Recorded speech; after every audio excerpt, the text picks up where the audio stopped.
Hey guys, it's us. It's the Huggercast. Once again, we're back. It's me, Derek, and it's Colton. It is. It's the Huggercast, the only podcast that did shoot first Multiple times. inside of each other. I mean, why not? Yeah, that works. You do realize that if this podcast goes anywhere, we'll have people shipping. It's gonna be a thing that happens. Oh God, yeah, that's. And then we'll have to do the inevitable Huggercast reads Huggercast fans fan fiction.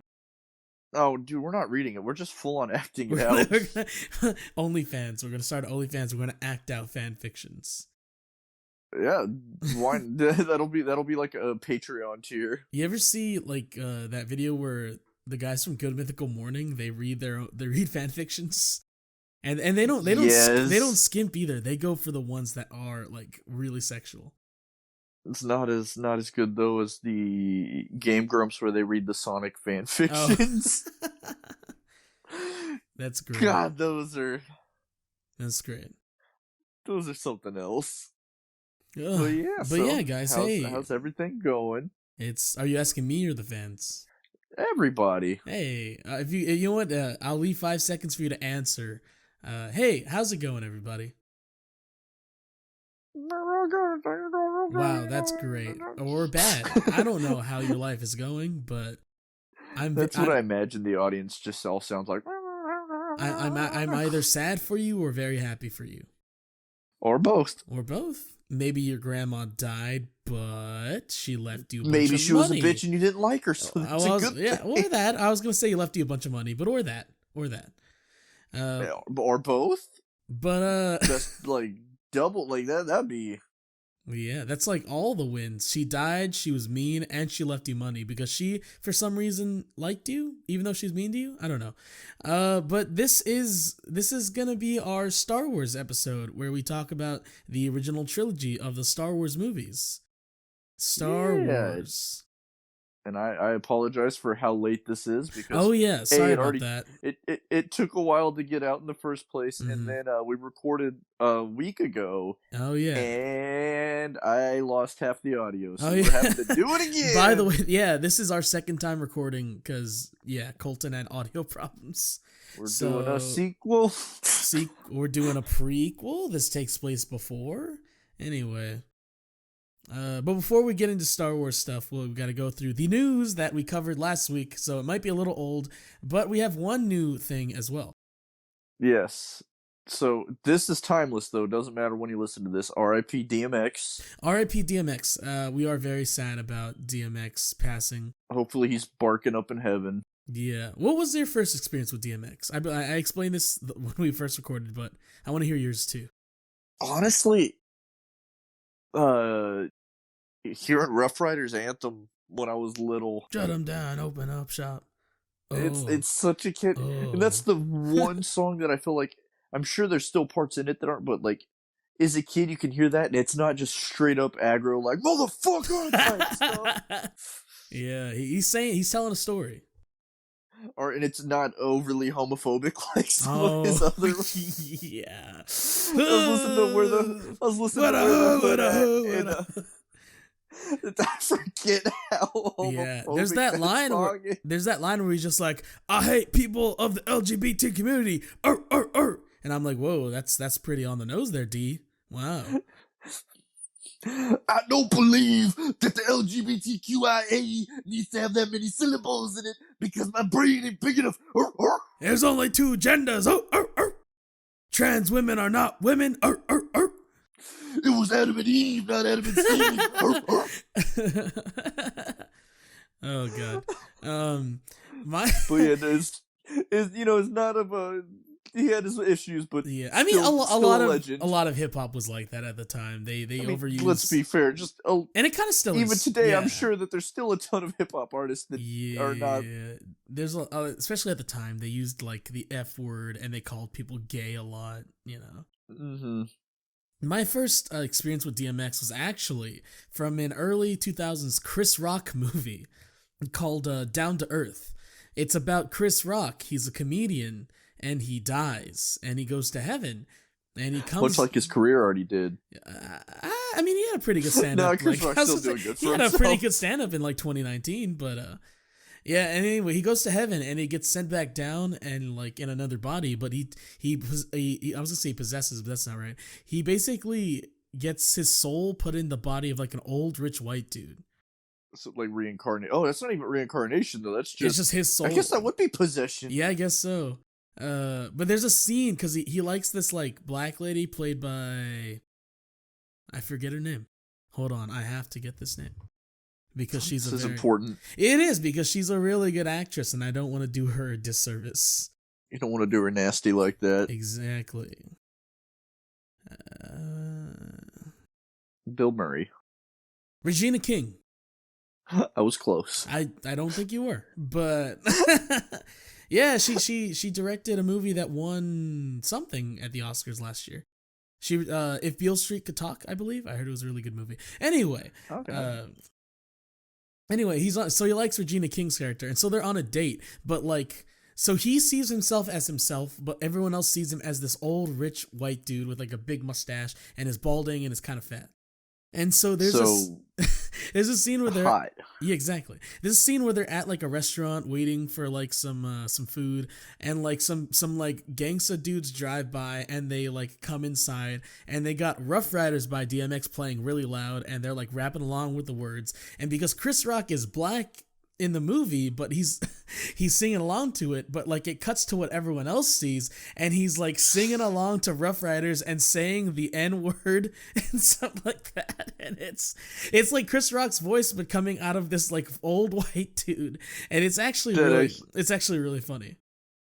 That does sound like it could be pretty. Anytime that type of stuff happens is comical. Yeah, I was trying to think if like it's actually a good movie. I'm sure it's got some dated things, but I really like it.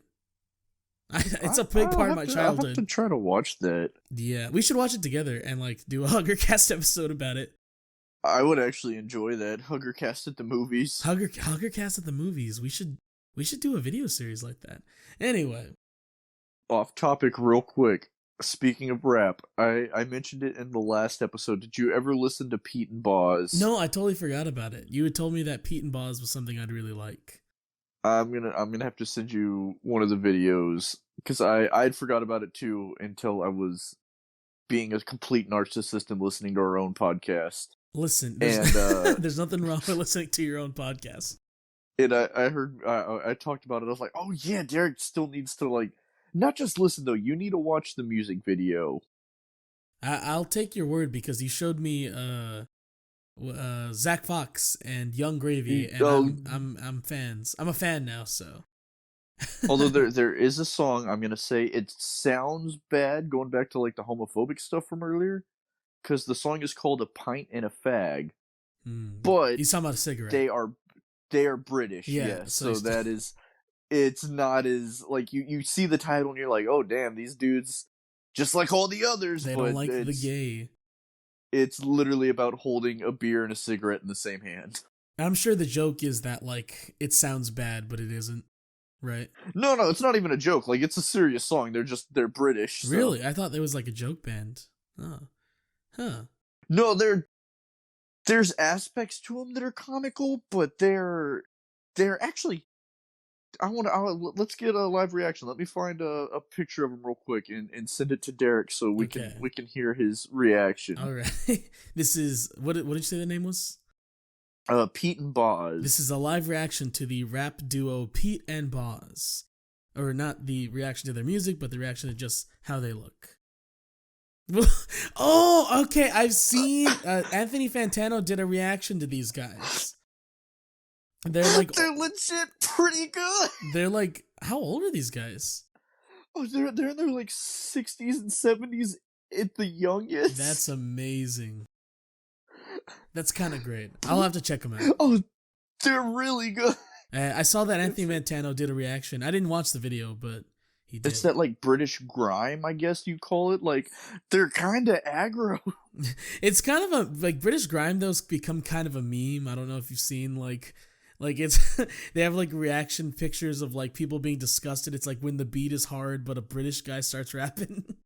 Like this. Hey, I'm Like, oh, some of them I don't like, but these dudes, because they're all, you can tell they've been like smoking for like 50 years, so they got these real raspy old man voices. Yeah. Oh, they're fantastic. I used to be into like Tiny Tempa. I don't know if you ever heard of him. He was like a British rapper that got popular for a while. I have not. He had a very thick accent. He's like, oh, I got the money. Oh, I got the and that's kind of how they all sound. A little bit. They all kind of sound like Big Shaq. Man's not hot. Boom. Man's not hot. Man, that's a real. That feels like the meme was just yesterday, but it was literally like 5 years ago. That's crazy. Yeah, that one. We were out of high school at that point, but it was not long after. Yeah, I think it was like 20. So that's crazy.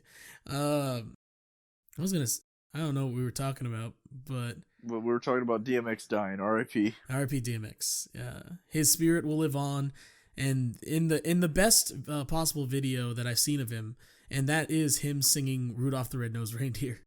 That is a Christmas, and like we have to listen to it every Christmas in the Briggs Scott household. You know what? I think that if we do we'll probably do another Christmas episode later down this year. I'll have to use that as the intro music. Please. And then also the great meme of him being inserting DMX into the Reading Rainbow theme. Also incredible. Take a look. What? Come on! Come on! The part that gets me the most is, it's in a book. Suck my dick! Oh, God. Oh, speaking of which, this is kind of current news. LeVar Burton apparently got picked to be the new host of Jeopardy! Reading Rainbow. Oh, is he the official host, or is he just one of the new, like, trial hosts? I gotta double check, because I was seeing something. Because I know they've had Ken Jennings, they had Dr. Oz, they had Aaron Rodgers, and I thought LeVar Burton is just the next one to do it. Oh, he's a guest host. Okay, yeah, that's pretty neat, though. Yeah, no, that's. I wonder who they're gonna pick, like, to be the permanent host after this. Mm-hmm. Well, speaking of current news, though, a few weeks ago, the Space Jam 2 trailer, got released, and when we recorded last, we did Colton had actually watched it just last week before we recorded, and so hopefully it's still fresh in your mind. But what do you think of Space Jam? Absolutely. Space Jam: A New Legacy. What do you think, Colton? It actually looks way better than it has any right to be. Like, I'm sure it's still gonna be cheesy and dumb like the original, but I am day one gonna see it. Oh, for sure, and not in HBO Max either, in the theaters. Oh yeah, no. Now that it's finally getting safer to go back outside. Mm-hmm. I just got my first shot last week, actually. Which one you get? You Pfizer gang or you Moderna gang? I'm Pfizer gang, boy. We'll see how that works out for you. I just die in the middle of recording. Yeah, but the animation looks pretty cool. What I didn't expect was there'd be 2D segments in the movie. Yeah, animated LeBron. Yeah, 2D animated LeBron with some classically 2D animated Looney Tunes, and the CGI looks pretty good too. Yeah, no, it's a very very colorful trailer as well. Like, it looks nice. And then Don Cheadle as the villain, and he looks like he's hamming it up. He looks like he's having a lot of fun with the role. Oh, he's having the time of his life, because he's getting paid a shit ton for this, I'm sure. Yeah, and he's just acting so like, I'm Don Cheadle and I'm the villain. It's like, what? Because he knows, like, this ain't gonna win him any awards or anything. This is about that money. This is a paycheck. And so he's just having fun, and you could tell. Yeah, and I can't fault him for that in the slightest. Plus, apparently they're gonna have a lot of Warner Brothers owned properties in the movie. Oh yeah, like when the Iron Giant popped up, I was like, what? Yeah, they have the Iron Giant. They had like the Flintstones, a lot of Hanna-Barbera stuff. Which, by the way, this movie, it better be an apology for Scoob from last year. So was it? I didn't watch it. The people that I did know that saw it, though, said it was just kind of very forgettable. I was heavily disappointed because they spent too much time trying to make a Warner Brothers cinematic universe instead of making a good Scooby-Doo film. Wait, they tried to make... Yep. The Blue Falcon appears, Captain Caveman appears. Why does everything need to be a cinematic universe now? They can't just have a good Scooby-Doo movie. It's like, no, we gotta franchise this, bro. It's like, and it was just really forgettable. But hopefully Space Jam 2 is not forgettable. Well, I mean, let's be fair, like, how many Scooby-Doo movies have been released and how many of them are memorable? Zombie Island. That's it. Yeah, there was the four in the 90s, the Zombie Island, the Cyber Chase, those ones. The Space Invaders, and then the Witch's Ghost. Yeah, and then I'll say the live action ones are kind of memorable as well, but for different reasons. If nothing else, but for their memes. Oh, they're and I don't remember which one it is, but it's the first or the second. I mean, there's only two, but one of them has the song "Flagpole" in it, and that is one of my. I've been jamming that song recently. Yeah, I'm not sick, but I'm not well. But I'm not well. Which I don't remember that. I'll have to watch it. It's in a car chase scene, I believe. Although it might be the second one. What is pretty funny though, me and a professor at my school were talking about this. That in the first movie, Sugar Ray appears, and man, that really dates the film because who the hell knows about Sugar Ray anymore? What do you mean taints the film, Derek? No, it doesn't taint it. It dates the film. Oh, dates the film. I thought you said taints. I was like, what's wrong with Sugar Ray? No, it just really, because I mean, of all the bands they could have picked that like had longevity, I guess they didn't. I mean, no one knew, but like, I mean, let's be fair. What bands in that style has had the longevity? Well, Linkin Park did, but they're not like Sugar Ray. Well, Sugar Ray started like they tried to be like hardcore, didn't they? They tried to be in that kind of hardcore scene. I think maybe for a brief, but like I wouldn't say album, Linkin Park was hardcore. Yeah, you shut your whore mouth, Colton. Linkin Park was so hardcore. No, I don't mean like I mean literally like in the style of music that they played, they were not like a hardcore punk band. Oh no, not like hardcore punk, but like they were hardcore. Oh, okay. Yeah. See, I hear hardcore, I'm thinking like Minor Threat type stuff. At this point, I've been tainted because I hear hardcore and I think of like I wrestled a bear once. Oh, well, because that's the like post-hardcore. I think of post-hardcore when I think of hardcore. Or metalcore as well, like that. Or crabcore. This is turning into a music episode. Oh yeah, we should probably speed this news up. Anyway, Space Jam 2 it looks cool. Yeah, it looks cool. The animation looks pretty good. I thought the gag LeBron's hairline's looking fantastic. Of course, as always. And I thought I like that Yosemite Sam's got his gun again. That's cool. Yes. So, yeah, that I was really worried they were gonna be like, nah, he don't need that.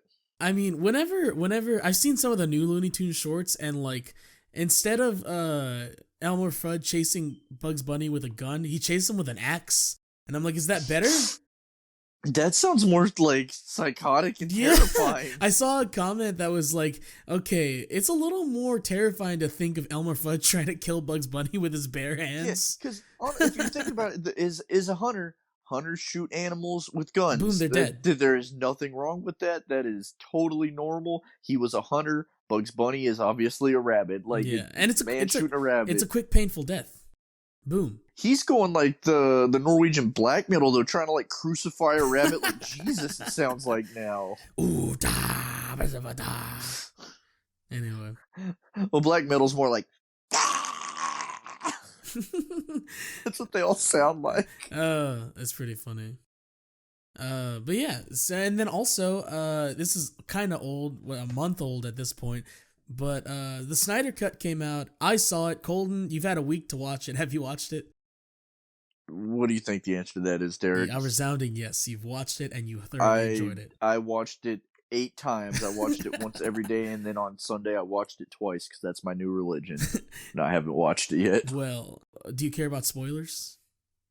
No, because it's already been spoiled for me. This is true. Yeah, I'm just asking for the audience. We got to keep playing the character. Pretend like this is our first time recording it. No, we gotta encourage them. Like, sometimes you mess up. You gotta pick yourself back up and get going at it again. We can't pretend we're perfect because, I mean, as close as we are to perfection, we're not. Although I really want to find what that Sugar Ray song was from the Scooby-Doo movie. I kind of liked it. You remember it was like la la la la la la. It was kind of had some catchy songs. That one was kind of catchy. And then he like looks at Daphne and he has like possessed eyes, and I'm like, dang, Sugar Ray is hardcore. Oh god, I'm gonna kill my family to Sugar Ray. Actually, that'd be more terrifying. Imagine if you learned there's like a psycho killer listening to Cannibal Corpse, you'd be like, that makes sense. sense. But a psycho killer listening to Sugar Ray? Like they make like an American Psycho style movie, but like the whole soundtrack is from Sugar Ray. That would be terrifying. It's like, you know who would be really good on this psychotic killer movie soundtrack? Pitbull. I mean, Mr. Worldwide can go with anything. He's like killing him. He's just, I'm Mr. Worldwide. I'm gonna stab this person. Killing Mr. Worldwide. Oh, so he's actually the killer in this scenario. He's just the soundtrack. No, he's not. He's not the kill. He's like doing the Elton John, not Elton John. He's doing the Phil Collins thing of like singing what's happening in the scene, like in Brother Bear. He's doing. I'm going to kill this person. I'm going to kill this person. Anyway, the knife goes in and the knife goes out. Brother Bear, underrated Joaquin Phoenix classic. I like to meme, but let's be real. That movie's fucking ass. It's kind of bad. Okay, there's good parts about it, but yeah, it's kind of bad. It's no Home on the Range, but it's no Tarzan 3. Tarzan does his taxes. But, is Home on the Range the last like 2D Disney film? No, Princess. Or was that Princess and the Frog? Frog? Princess and the Frog is, yeah. That's right. They ended on a better one. Then. Oh no, they would have ended on Home on the Range. Winnie the Pooh, not remake, but it was just called Winnie the Pooh. That one was in like 2011, I think. I don't think I ever saw that one. I watched Christopher Robin. Christopher Robin's that was great. Good. Well, anyway, the Snyder Cut. Oh god. So what are your opinions on it, Derek? We'll give you a minute to just gush about it. Yes, so Justice League, the original cut is bad. It's very bad. If you haven't heard, it's kind of garbage. It's really bad. This one is a lot more cohesive. The story makes sense. It's 4 hours long, so there's a lot more development to be did. There better be character development in 4 hours. And there is, and it's good. It's good character development. And basically, when you look at it, you look at that Joss Whedon cut an entire storyline of Cyborg just completely out of the movie. And Zack Snyder. Are you surprised? Joss Whedon's a notorious racist. Is he really? No. Well, apparently. I have no idea. Maybe. It was kind of funny that all the development that was cut out was basically women and black people. So, but yeah, Cyborg's basically the heart of Justice League. Like he has a really good story, and it's really creatively told, and this powers the way, like, because he can control technology basically in the entire world. Mm-hmm. He can communicate with technology, and the way they show him using his powers is really cool. It's just very. I thought the scene where he just talks to his like toaster in the morning is really nice. It's like a 4-minute scene. I'm just like, how you doing today? What's going on, Bill? I appreciate what you do, bud. He just gives him like the fist. He's like, rock on, man. Like fight the power, fight the man. Basically, and then he burns Cyborg's toast, and Cyborg gets super pissed and blows him up. That was in the extended Snyder cut. That one's 4 hours and 4 minutes. When is that coming out? Tomorrow. But yeah, and the effects actually look a little better too. It's R-rated too. I don't know if you knew that. So there's blood. Oh, I didn't know it was R-rated. Or blood. There's like a part where some guy gets knocked into a rock, and like there's blood just everywhere. And I was like, whoa. See, I heard there's blood, and I thought you were gonna say boobs. There's I was like, boobs. They really show Wonder Woman's boob. No, they cut out some of the awkward humor that Joss Whedon put in there, like where Flash falls down into Wonder Woman's boobs. Oh, why? That's the best part. I don't think it is, but it's funny to know that like a lot of the parts that I was like, oh, this wasn't that bad in the original cut. Those are Zack Snyder's and not Joss Whedon's. So he made all the good stuff. Yeah, because there's a scene wherever they fight Superman, And like just to show how powerful Superman is, he's holding back Cyborg and Wonder Woman and Aquaman. Flash is trying to run behind him, so it goes in slow motion. And basically it shows in slow motion Superman turning his head and looking at the Flash as he's running and like keeping up with him. And it's just a really good scene. And I was like, oh, that sounds terrifying. It shows how powerful he is. It's scary and terrifying and a really good, well-shot scene. And I was like, oh, okay. Well, that was a good scene in a bad movie. Oh, wait. It wasn't Joss Whedon's. It was Zack Snyder's. See, that's why I don't like Superman, though. He's too OP. He is, but yeah. And they have Black Suit Superman, so that's pretty cool. Didn't last week I make a joke about blackface Superman? I was like, better than blackface Superman. Oh, we had a really good bit, I think, about that, but kind of hard to recreate it. Yeah, not organic anymore. Yeah, that's sad. Unlike the produce I sell. Unlike the produce they sell at HEB, here everything's better. Here everything's bullshit. Here everything's bacon. Dude. Just took me back to like 2011. Bacon, epic mealtime. Bacon, guys. Bacon's funny. Bacon. Bacon and bacon and bacon and bacon. Bacon. Bacon's my food, guys. It's like my thing. I love bacon.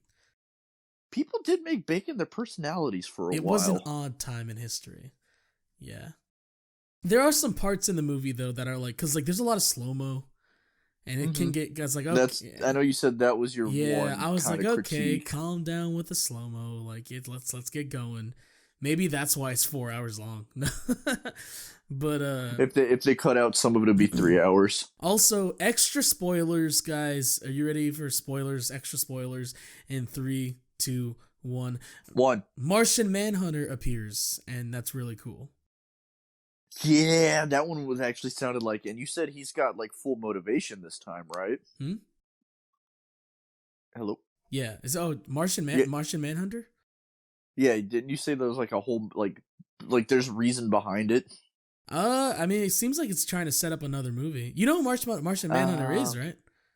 Yes, I'm sorry, I got it mixed up. I was thinking of the. Oh, you thinking of Darkseid? Who's the main bad guy? Darkseid. Yeah, you said Darkseid. Yeah, Darkseid's in it. It's pretty now. cool. Well, the main villain of the movie is Steppenwolf, and he actually has motivation.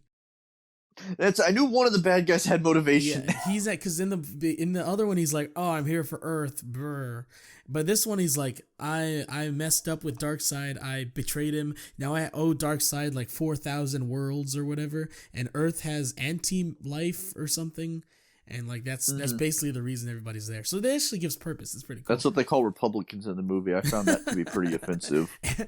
What a bunch of anti-lifers.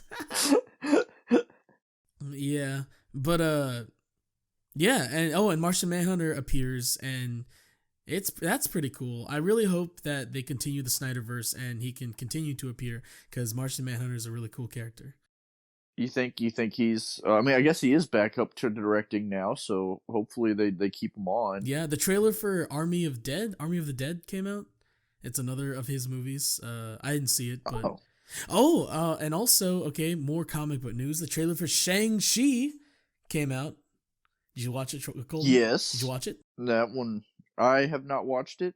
I really have no desire to watch it, but I'm happy for those. Really cool, actually, because a lot of the fight scenes, what I thought of, which is what I imagined, it's a lot like a kung fu movie. Oh, okay. Yeah, the action scenes look pretty awesome. Well, maybe I will watch this trailer then. Mm-hmm. Is it a show or is it a movie? It's a show, right? It's a movie. Oh, this one's a movie. Yeah, it comes out. I thought this was one of the Disney Plus like series. No, it comes out later this week. Dumb. Yeah, it's okay. But and then in other Marvel news, Spidey news, because we always like to keep updated on the Spider-Man 3. This is the one I'm excited for. Doc Ock, what's the name of the actor? Isn't it like Raymond something? I don't know. Well, now I have to do another look at the cast.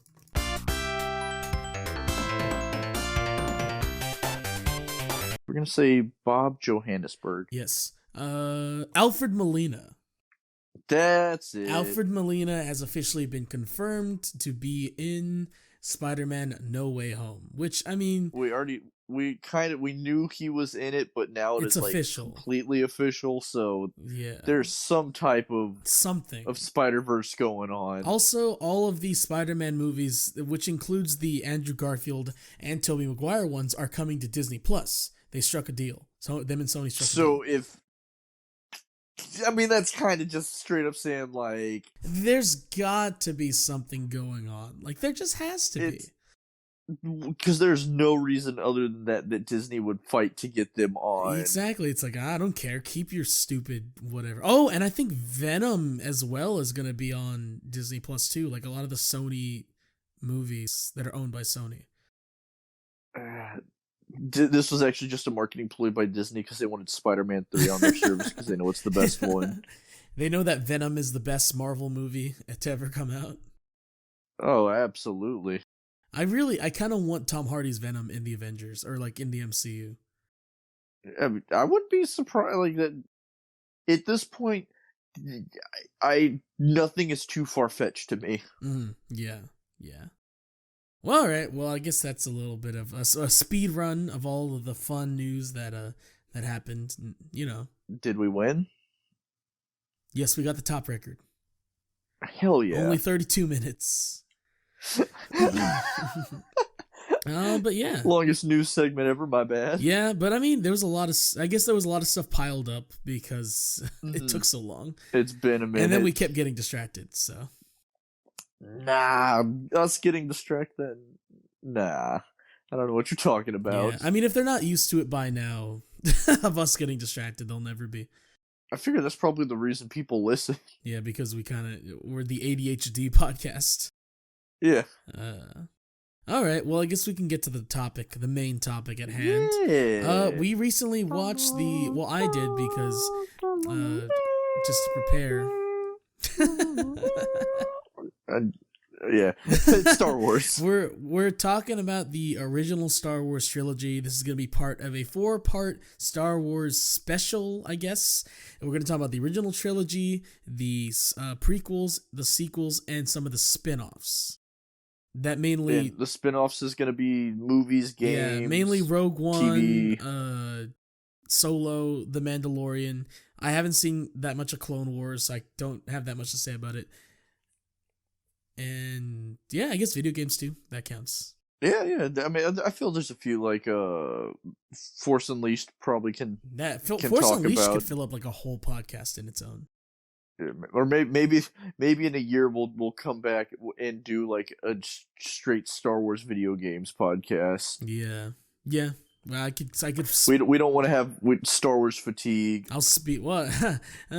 Disney's already making sure that kind of happens, aren't they? Oh yeah.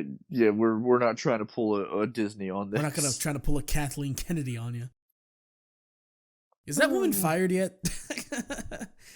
I have no idea. If I did my job as bad as she did, I would not have a job. That's all I'm saying. But all right, so. A little bit of background. I'm a Star Wars fan, but I haven't seen all the movies. But I've always been surrounded with Star Wars media, whether it be games, movies, or video games. Or I said games, movies, or I guess that's it. Games! Huh? I said games, movies, or games! Or games. Games, movies, memes, or some of recently the TV shows. Yeah.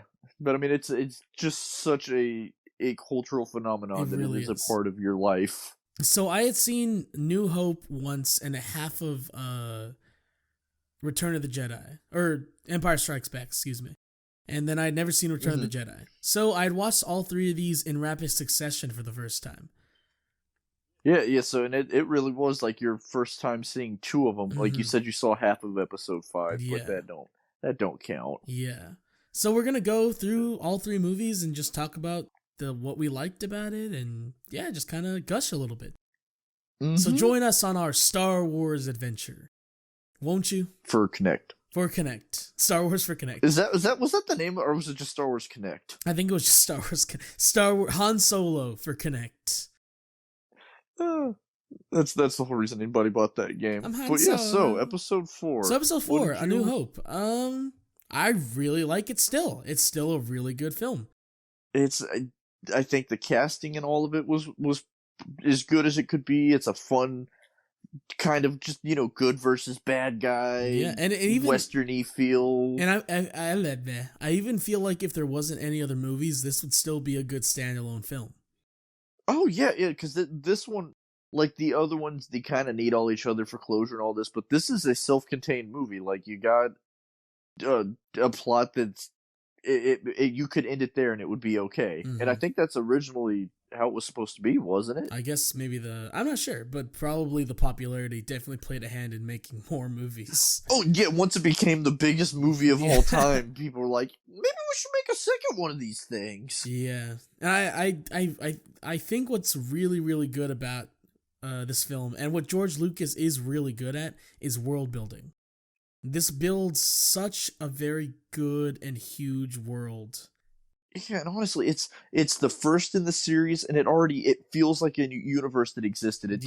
Like some movies, or series, it takes a little while to kind of build things up. This one, from the get go, you totally bought in. Yeah, and it feels like you've missed a whole bunch, but not in a bad way. But it feels like there's other stuff that's going on in the world, or that has happened, and you feel like you're kind of jumping in at a certain point, kind of like in the middle.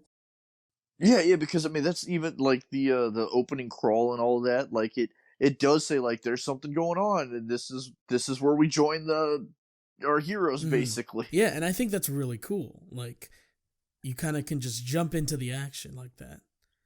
Yeah.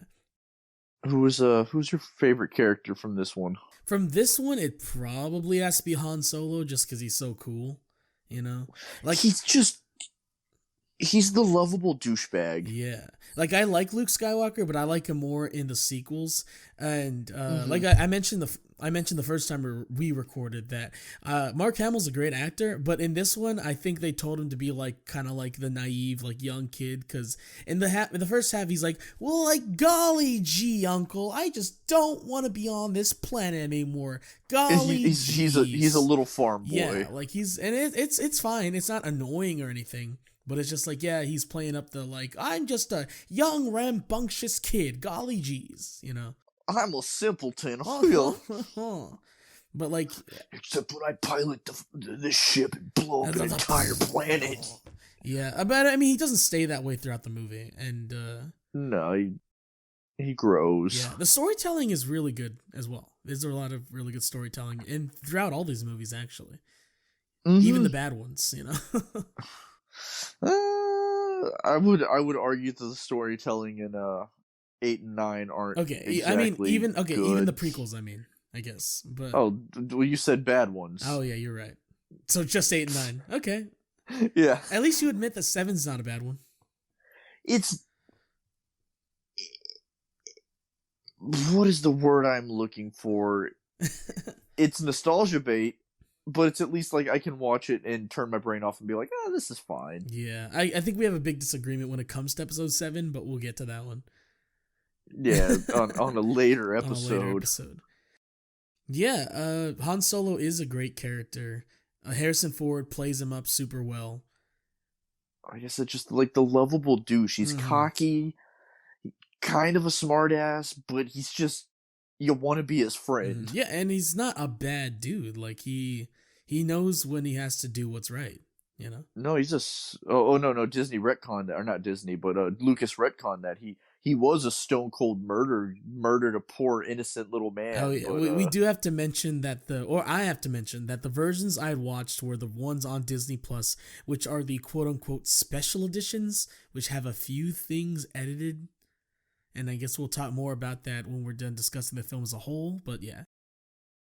I mean, let's get into that now. Like, overall, the changes I don't think are anything too... They're not as bad in this one. Terribly drastic. Like, they add some CGI animals in and all that. Like, I think there's some CGI bantha. There's a lot of that just they put in. Random CGI characters kind of doing stuff in the background. it's a little distracting. I get he wanted to add more, like, variety to it, but I think it was fine in the original cut. Especially because this is for all these movies, the practical effects and the puppetry is amazing. It's all really great. It looks so good. And even the parts of it that are a little like the ships flying around, little cheesy, but it's got a charm to it that you don't get with CGI. Yeah, the only thing I could say is dated about episode 4 is whenever they pull a lightsaber out, you can tell there's a clear jump cut. But other than that, like, the effects still hold up. Yeah, it's like I said, it's campy in the best way. Mm-hmm. Yeah, and it's just this really exciting. It's an exciting movie. Watching ships go around, like you're on your edge of your seat. You're like, what's going on here? Who's this Vader guy? It's paced differently than a normal movie. I've heard some people say that the pacing in it's kind of weird and bad, but I feel like that's what makes it stand out so much too, because it's not just cut and paste formula that you've seen done 1,000 times. Yeah, and especially you have to think about the time it was released. It was definitely a cut above the rest when it came to the editing and the pacing and the storytelling. It was definitely different than what you'd been seeing. Yeah, and that's what makes it stand out. And like, space has always been such a popular thing to explore, and like, what would it be like?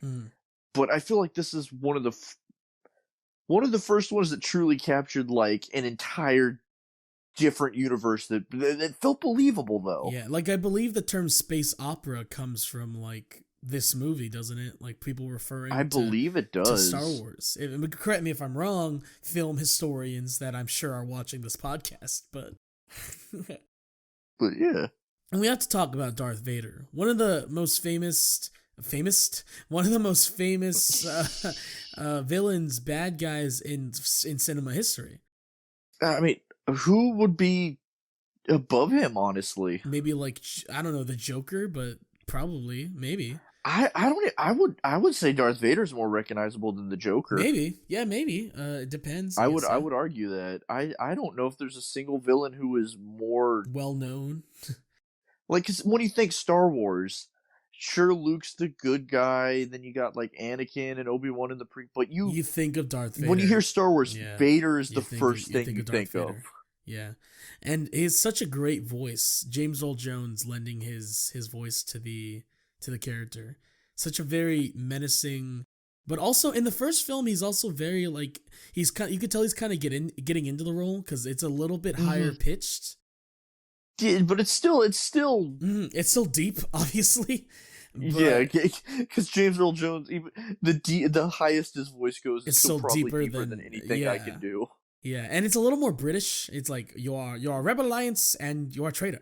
Take her away, and I'm like, okay, but it's still really cool. And there's the scene where he just says "what," and it's the bet when he's about to get shot in his ship, and he's just like, "What?" I clipped that one time and I just had it on repeat over and over again. I need to clip it. And I need to clip that. Like, it's the best "what" I've ever heard in a movie. I have you now. What? I imagine James Earl Jones in the studio, like, taking like 50 takes of that and finally nailing it. Or it wasn't even supposed to be in the movie originally. They're like, somebody's telling him like, hey, they're all at a chicken salad today. Do you want anything else for lunch? What? Or like, they're like, hey, Mr. Jones, we have your latte. What? Yeah, he's a great villain though. Oh, most iconic villain of all time. Yeah. Although what I noticed in these movies, especially in like this one, everyone's like, oh, C-3PO, so nice, adorable. C-3PO's a jerk to R2-D2. He's a jerk. He's kind of a dick. He's a jerk in this movie, and he's a jerk to R2-D2 especially. He was willing to abandon him in the desert. I mean, to be fair, they're robots. They don't have to drink water or eat food. It's still kind of evil. Maybe he's a Sith Lord. Yeah. I've seen fan art of that. I could believe it. I believe it too. But yeah, C-3PO and R2-D2, their chemistry is really good in the movie too. Oh yeah, like I said, it's like an old married couple the way they bicker. Yeah. Everyone's acting is really good.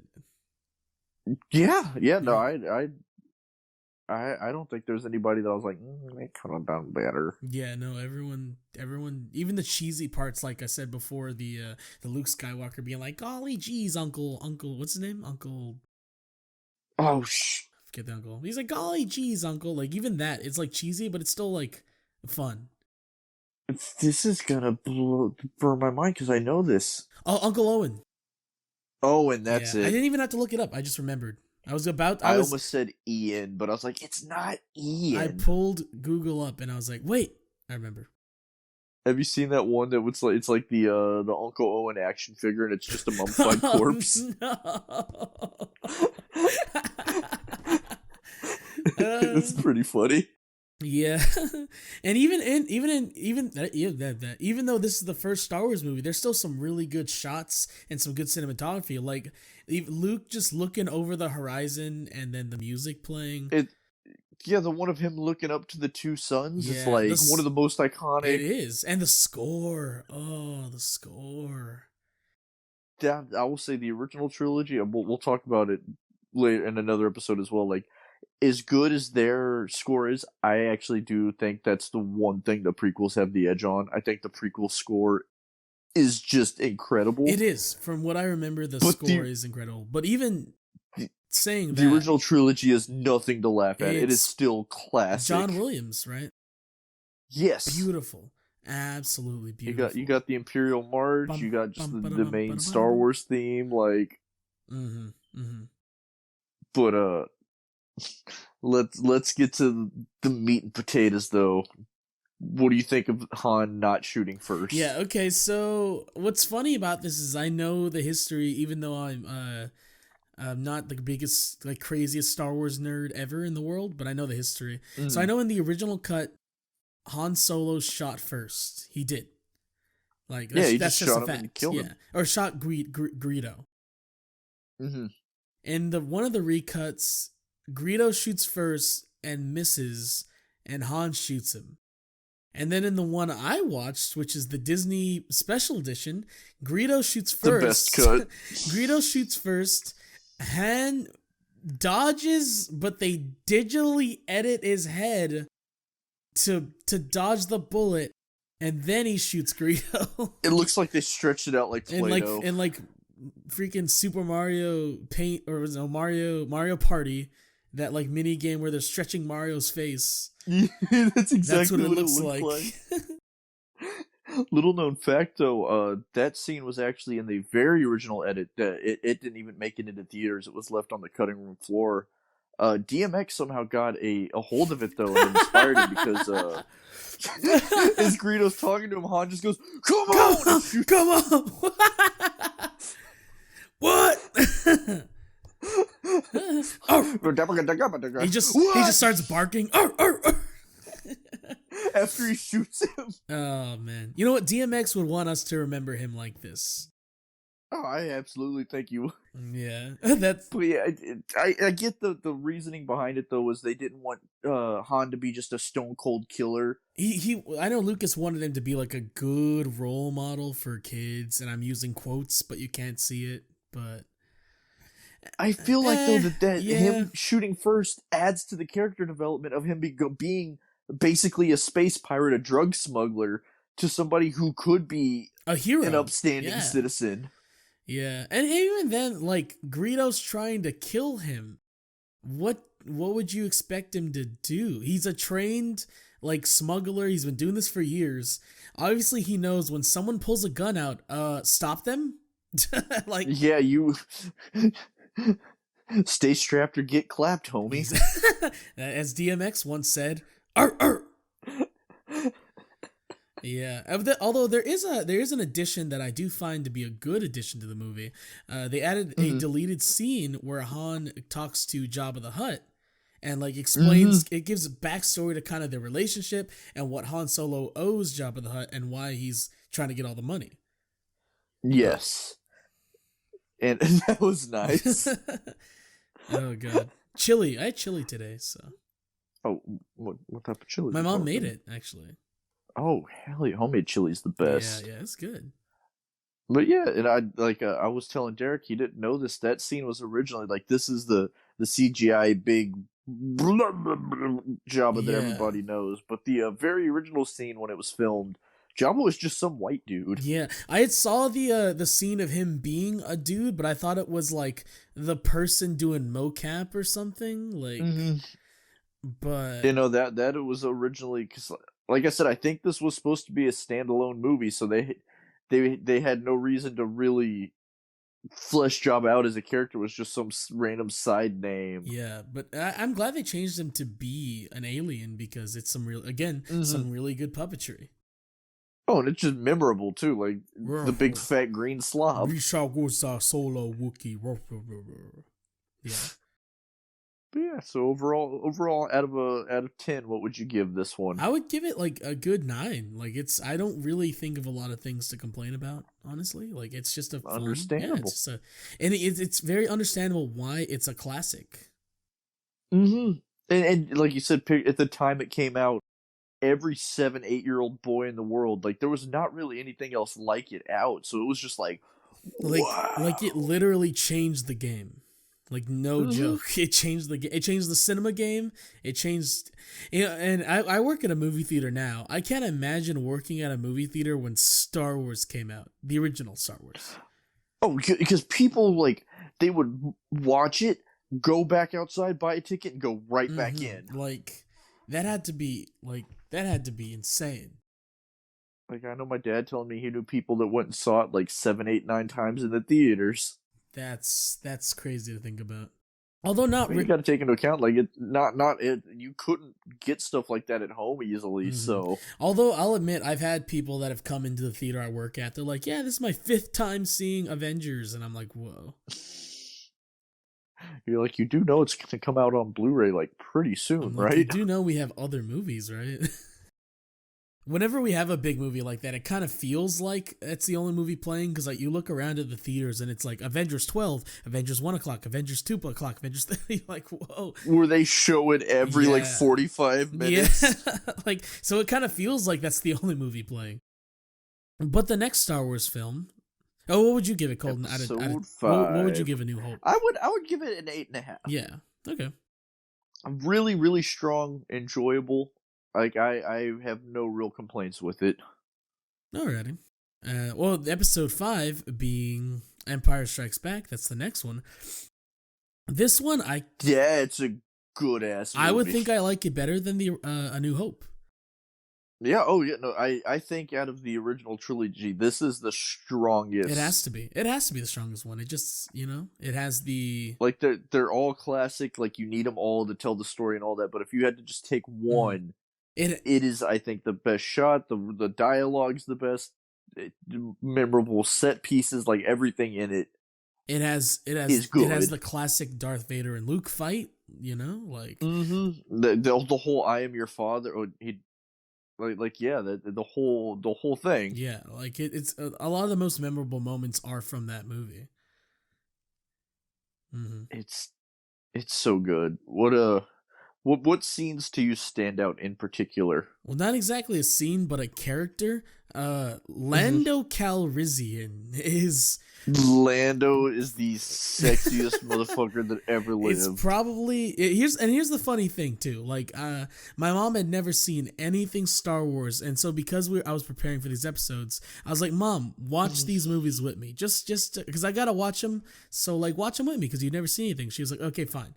And she really got into these movies. She was, like, kind of on the edge of her seat, like, wow, these are some fun movies. I actually really like these. And then... perfect popcorn flicks. Exactly. And then when Lando Calrissian came out, she's like, oh, Billy D. Williams. Now that's a man. She was like that. She was like fawning over Billy D. Williams. She said it. That's a man. She didn't say that, but like she was like... she was like fawning over him. She just went, Mama's gonna eat. Yeah. And like, I understand because... he's such a charismatic and smooth actor that like as cool as we thought Han was from episode 4, he took everything like that and just amped it up even more. And just had the exaggerated swagger of a black a black spaceman. Yeah, like even I'll say though, even like my mom, you give people a little bit like she's your very typical super conservative white Texas housewife. Like she's not super interested in black men in like a sense like that, but she told me, she's like, Billy D. Williams, I was never really into black guys, but that was a man. I'm sure that had like Lando Calrissian was a lot of people's like first I think he crush. yeah, I think he broke down a lot of racism too. It's just like white girls are like, I don't like black guys, and then they saw him, they're like, ooh, and that voice, the darker the berry, the sweeter the juice. That voice, he's like, hey Han, what's going on? Like he's just so smooth and silky like butter. Okay, butter's not silky, and but it's not like a.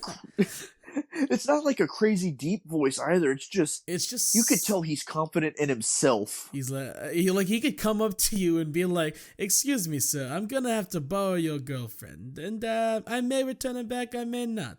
And you're like, "Oh, you know what, Billy? You know what, Lando? It is an honor. I would gladly. I can't even be mad at you. Like I get it." No, you see, that's the point where you're like, this is an honor. I can tell everybody after this that like my girlfriend slept with Billy D. Williams. And I'll never live up to that. I was dating a girl hot enough to be stolen by Billy D. Williams, and I'm proud. That is the biggest compliment. Colton, I'm going to need to borrow your fiance. It's me, Billy D. Williams. It's gonna have to happen, whether you like it or not. And then just me like, let me go grab her. And I put on a wig and I pretend to be her. Here I am, Billy. It's me. I'm oh, Colton. Billy, I sure hope you don't touch me too much. Wink, wink. Ooh, I'm Colton's fiance. I like Animal Crossing. No, are you gonna get to dicking me down already, or do I have to beg for it? Oh my god! I don't know if Kaylee would appreciate us impersonating her like this. Oh no, she would absolutely hate it. Show this one to her after it's uploaded. We'll do it after the wedding, so it's harder for her to leave me. You do it to her like before the wedding, like right before. She's just like, no, because then their paperwork hasn't been signed yet. It's got to be like, after. who objects to this wedding? She's like, I do. In that exact voice, she does the voice that we do for her. It's funny because she doesn't even really sound like that, like at all. Not in the slightest. I can't do a good Kaylee impression. You know what, Colton? Do a Kaylee impression. Yeah. What do you think she sounds like? You do your best Kaylee impression. Do you want her in public or her in private? Oh God, her in public. Hey everybody, I'm Kaylee. Oh my god. No, back to Star Wars. What'd you think of the scene when they walk in to Darth Vader sitting alone at the dinner table? God. And you know what's crazy? Even though Lando betrayed everybody and potentially got them killed, gosh darn it, I still love him. You don't hate him for it. You're like, well, I kind of get it. He's like, Han, I had to. It's me, Lando Calrissian. I had to do it, you know? And you're like, yeah. I understand. Although, I'm sure for people who didn't know that scene was coming, it was a giant shock. Like, whoa. Oh, yeah, like, the first time you watch it, you're just like, what the fuck? Like, they open the door and, like, Darth Vader and Boba Fett are, what? And then Han is ballsy as fuck, though. He don't ask questions, he just starts blasting. So anyway, I started blasting. That's exactly what he does, though. Yeah. You think Darth Vader got like mad? He's like, oh, well, I slaved over a hot stove preparing this nice meal for you, and this is the thanks I get? I spent 17 goddamn hours scouring the universe for a turkey. Do you know how hard it is to find a turkey in this day and age? All I could find are tauntauns, but I found the one turkey within the star system, and this is how you repay me. You go ahead and shoot it. I really like the robot chicken sketch about that scene. Have you seen that one? Yeah. Oh god. I love the one where it's Vader and Palpatine on the phone together. What the hell's an aluminum falcon? Oh god. The I guess we could talk about those during the spin-offs, but man, those are some great Robot Chicken episodes. That is like peak Robot Chicken. It really is. Same with Family Guy too. Like a lot of modern Family Guy is bad, but like the Star Wars episodes for whatever reason are really good. I think it's just because Star Wars itself is so good that like even if the jokes aren't great, you feel like you're in on them and you're like, yeah, this is good. Yeah, I guess so. Hey, so you mentioned though that Boba Fett being there. Yeah, What do you think of Boba Fett's first appearance? It's definitely. You know what's funny, and I'm sure a lot of people have mentioned this. Boba Fett really doesn't do anything in these movies, yet people remember him for being so cool. Yeah, because he looks cool. He's just kind of there, and though. He sounds cool. He has that very "What's going on, Darth Vader?" Like, you know, it's very rare. He sounds like an angsty teenager. I'm Darth Vader. Darth Vader. Oh I'm going to catch you, Darth Vader. Come here, Eddie. I'm going to catch you, Han Solo. Put you in carbonite. Yeah, he has a really cool voice. I know I'm making it sound really stupid because I can't do a Boba Fett impression to save my life, but no, yeah. He just, like I said, he looks cool. Yeah, I think a lot of it is his design. Although actually though the first appearance of Boba Fett comes from the Star Wars Holiday Special. Oh, we're gonna have to talk about that, aren't we? Let's watch it. I watched it once. It's great, isn't it? It feels like an acid trip or something. Like, you're constantly questioning, is this real? Is this real life? That's a deep cut right there. But yeah, so what other aspects of this? The cinematography again, and a lot of the shots, like the shots of Cloud City, is just so beautiful. Mm-hmm. And the shots of and this is our little green friend is introduced. Oh yeah, that's a whole thing. We didn't Yoda's great. I love Yoda because he's such an asshole he's in this so one. not helpful the first 5 minutes we see him. You want to It's pretty all big FU like. You want to see Yoda? I'll show you him later. Just kidding, I am Yoda. Yeah. But Puppet Yoda just looks right. Puppet Yoda is great. As much as CGI Yoda is kind of cool because it can do flips and stuff, Puppet Yoda's best Yoda. Just 100%. Like, it fits the character better. It makes him look old. Like, CGI Yoda just... I know he's supposed to look old, but there's something about a puppet that actually looks old. This is why, like, even in the sequel, what was the second one in the sequels? It was Force Awakens. The Last Jedi. That's why even in The Last Jedi, when they brought Yoda back, like, it's CGI, but they CGI'd him to look like a puppet. Yes. Like, because it's just something about it. They know. Yeah, they know too. Even Rian Johnson knows, you know?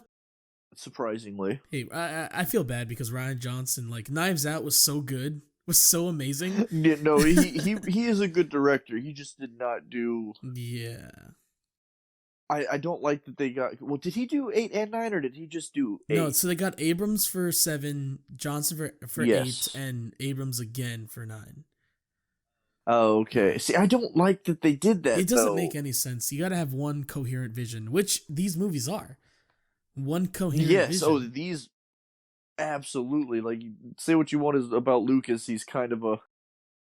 He's got that goiter. No. But... oh, no.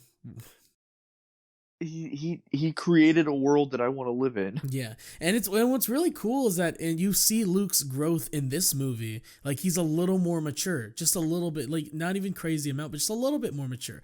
And he's still very sloppy with the lightsaber. He's not like Rey, where he's like, oh, I'm gonna pick up the lightsaber and I'm suddenly can take on Kylo Ren forever.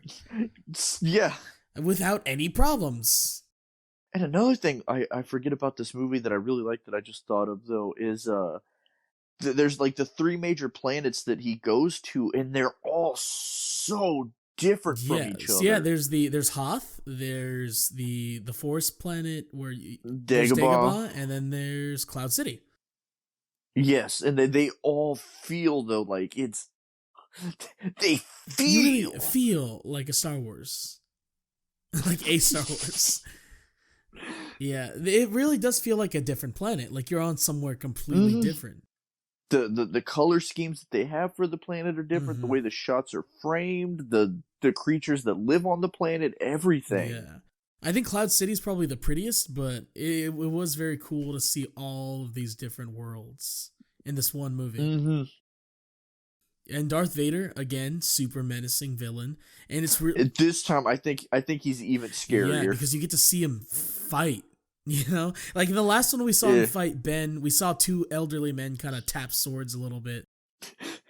and then when Ben died, he's just like, where the hell where'd he go? Where'd he? The old bitch ran away. I didn't finish with him yet. Where'd he go? Yeah, but you see him actually like fight for an extended period of time. And like I was saying, Luke is swinging his sword, but he's not amazing. He's clearly very sloppy. He's not great yet. He's able to protect himself, but he's not like this overpowered force yet. Yeah, you know, no pun intended. You can tell he's been training, but he's not good. As opposed to Rey, who's automatically amazing. The thing is, they did. Okay, I'll talk about this later. But I keep wanting to rant about the sequels, but I gotta say it. No, we'll have a whole episode of it. Can we name that one like just sequel hate? Sequelitis. No, we can't because I don't hate everything about the sequels. I do like the cinematography. Yeah. I'll give them that. But I hate a lot. I hate more than I like. Yeah, it's kind of hard to say with me at least, but this one is definitely it really has stood the test of time of being a great movie. And the dialogue in it's so good, like the whole super famous but the ad-libbed one, Leia tells Han, "I love you," and he just says, "I know." Like just moments like that are just amazing. And that was a genuine reaction from her too, like kind of like this fuck? Guy right here. This. Also, we didn't talk about in A New Hope when Luke opens the door and Leia's just kind of laying there. You said that had you feeling some type of way. So she was looking kind of good. She looking kind of dummy thick. Princess Leia, more like Princess Leia, more like Princess Dump Truck. Anyway, Princess, I want to lay with you. Princess, kiss me, please. Rest in peace, Carrie Fisher. But she was really good in these movies as well. Oh yeah, she fit fit it so well. Did she have a coke nail in the movies? I know she had a coke nail in real life. Maybe I gotta look and see. I'm gonna rewatch it now and see if I can pick it out. There it is. George Lucas tried to take it away with CGI. This one, there isn't. That wasn't part of my original vision. I love George Lucas's voice. That wasn't part of my original vision. I love there's some parody thing I saw like where it's a guy dressed up like him and they're like, people are saying that they don't like this and this that you did. And he's like, hola, they can kiss my rich fat white ass. It's the funniest thing. I really like the SNL bit where they're casting people for Force Awakens. Yeah, George Lucas is any of the SNL casting stuff's really funny. And George Lucas is there, and he's like, "You will get me a Diet Coke, you will get me a Coke. You will get me a Coke Zero. You will get me a Coke Zero." So I find your lack of Coke Zero disturbing. Yeah, but this movie is great. I give this one a 10 out of 10. Nice because you Oh, I agree. And you can like you said, you see Luke's growth though. You see the first time that he's able to use the Force. He's able to you see him struggle with using the Force later on, but he's kind of harnessing it. It takes a while for him to pull the lightsaber out when he's being attacked by the giant snow monster. Mm-hmm. If this were the sequels, he would have been Rey would have been like, "I'm amazing." Pulls the lightsaber and like 4 lightsabers shoot out of nowhere that she didn't even know were hidden. Uses the Force to push the monster back. Like throws it like a rag doll. Yeah, but this is a really good movie. And then I will say 10 out of 10. Yeah, I really, really do like this one a lot. Like I could see myself going back to this one a lot. Like a lot. I've watched this one probably 9 or 10 times at least. Derek, I need you to come revisit this movie and watch me. Okay, Billy, I will. I'll do it. I'll do it just for you. Can you start talking to like that on to like girls you meet like the first time you call them? I know a lot of people actually end up complimenting your voice anyway. Which but you need to just One, try that and see if it works for you. You might be surprised. Hey, it's me. It's Derek. What? I was not expecting that voice from you. Well, it's me. I'm a descendant of Billy D. Williams. He's my great uncle. Yes. Maybe drop it down like a half step, though, just ever so slightly deeper. Just a little bit deeper, like this. Right there. There. Please. You need to do this, Derek. You need to listen to the sound of my voice. That's not. I bet you're gonna have people listen to this and be like, "Damn." Yeah. And then I followed up with the ugliest yeah. It's hard to get out of voices. I know when I do my redneck persona, there's a period I was doing it so much that I was just slipping into it without thinking, and I really was terrified that I was becoming an actual redneck. You either live long enough to either die a hero or live long enough to see yourself become the villain. Honestly, because I would find myself slipping into it. Like I said, not on purpose. Oh, God. And I've broken it for the most part, but every once in a while it'll slip back out, and I'm like, oh. Pump Cooter down in there. I see him coming up. He's like Kurama in Naruto. Like he lies within your body and seeps energy from you, and then he comes out when you meet him. Now what in the hell are you talking about? What in the hell is this Naruto shit? Is that a noodle I can order? Well, yeah. By the way, though, just so people don't think I'm a narcissist, Colton said women comment my voice, but I don't understand it in the slightest. I don't think my voice is nice to listen to. Just putting that out there. Derek has a very soothing. I think it's because you talk so much for videos and podcasts and all that, though. You kind of just know how to use your voice. I guess so. I know how to be like, oh, I know. Hey, ladies, how's it going? It's me, Billy D. Williams. The only time I ever find that my voice sounds attractive is like when I'm really tired and it kind of drops a little bit. Me too. And it gets a little gravelier. Yeah. Then I'm like, damn, I sound pretty sexy right now. You're like, I'm basically Billy D. Williams' son. I don't sound like Billy. I will never be able to sound that smooth, but well, as we can go to the next movie. Return. I was gonna say Rise of Skywalker. Whoops, that's the sequel. Return of the Jedi. This is typically. I mean, it is a sequel technically. Yeah. So this is the one people don't like.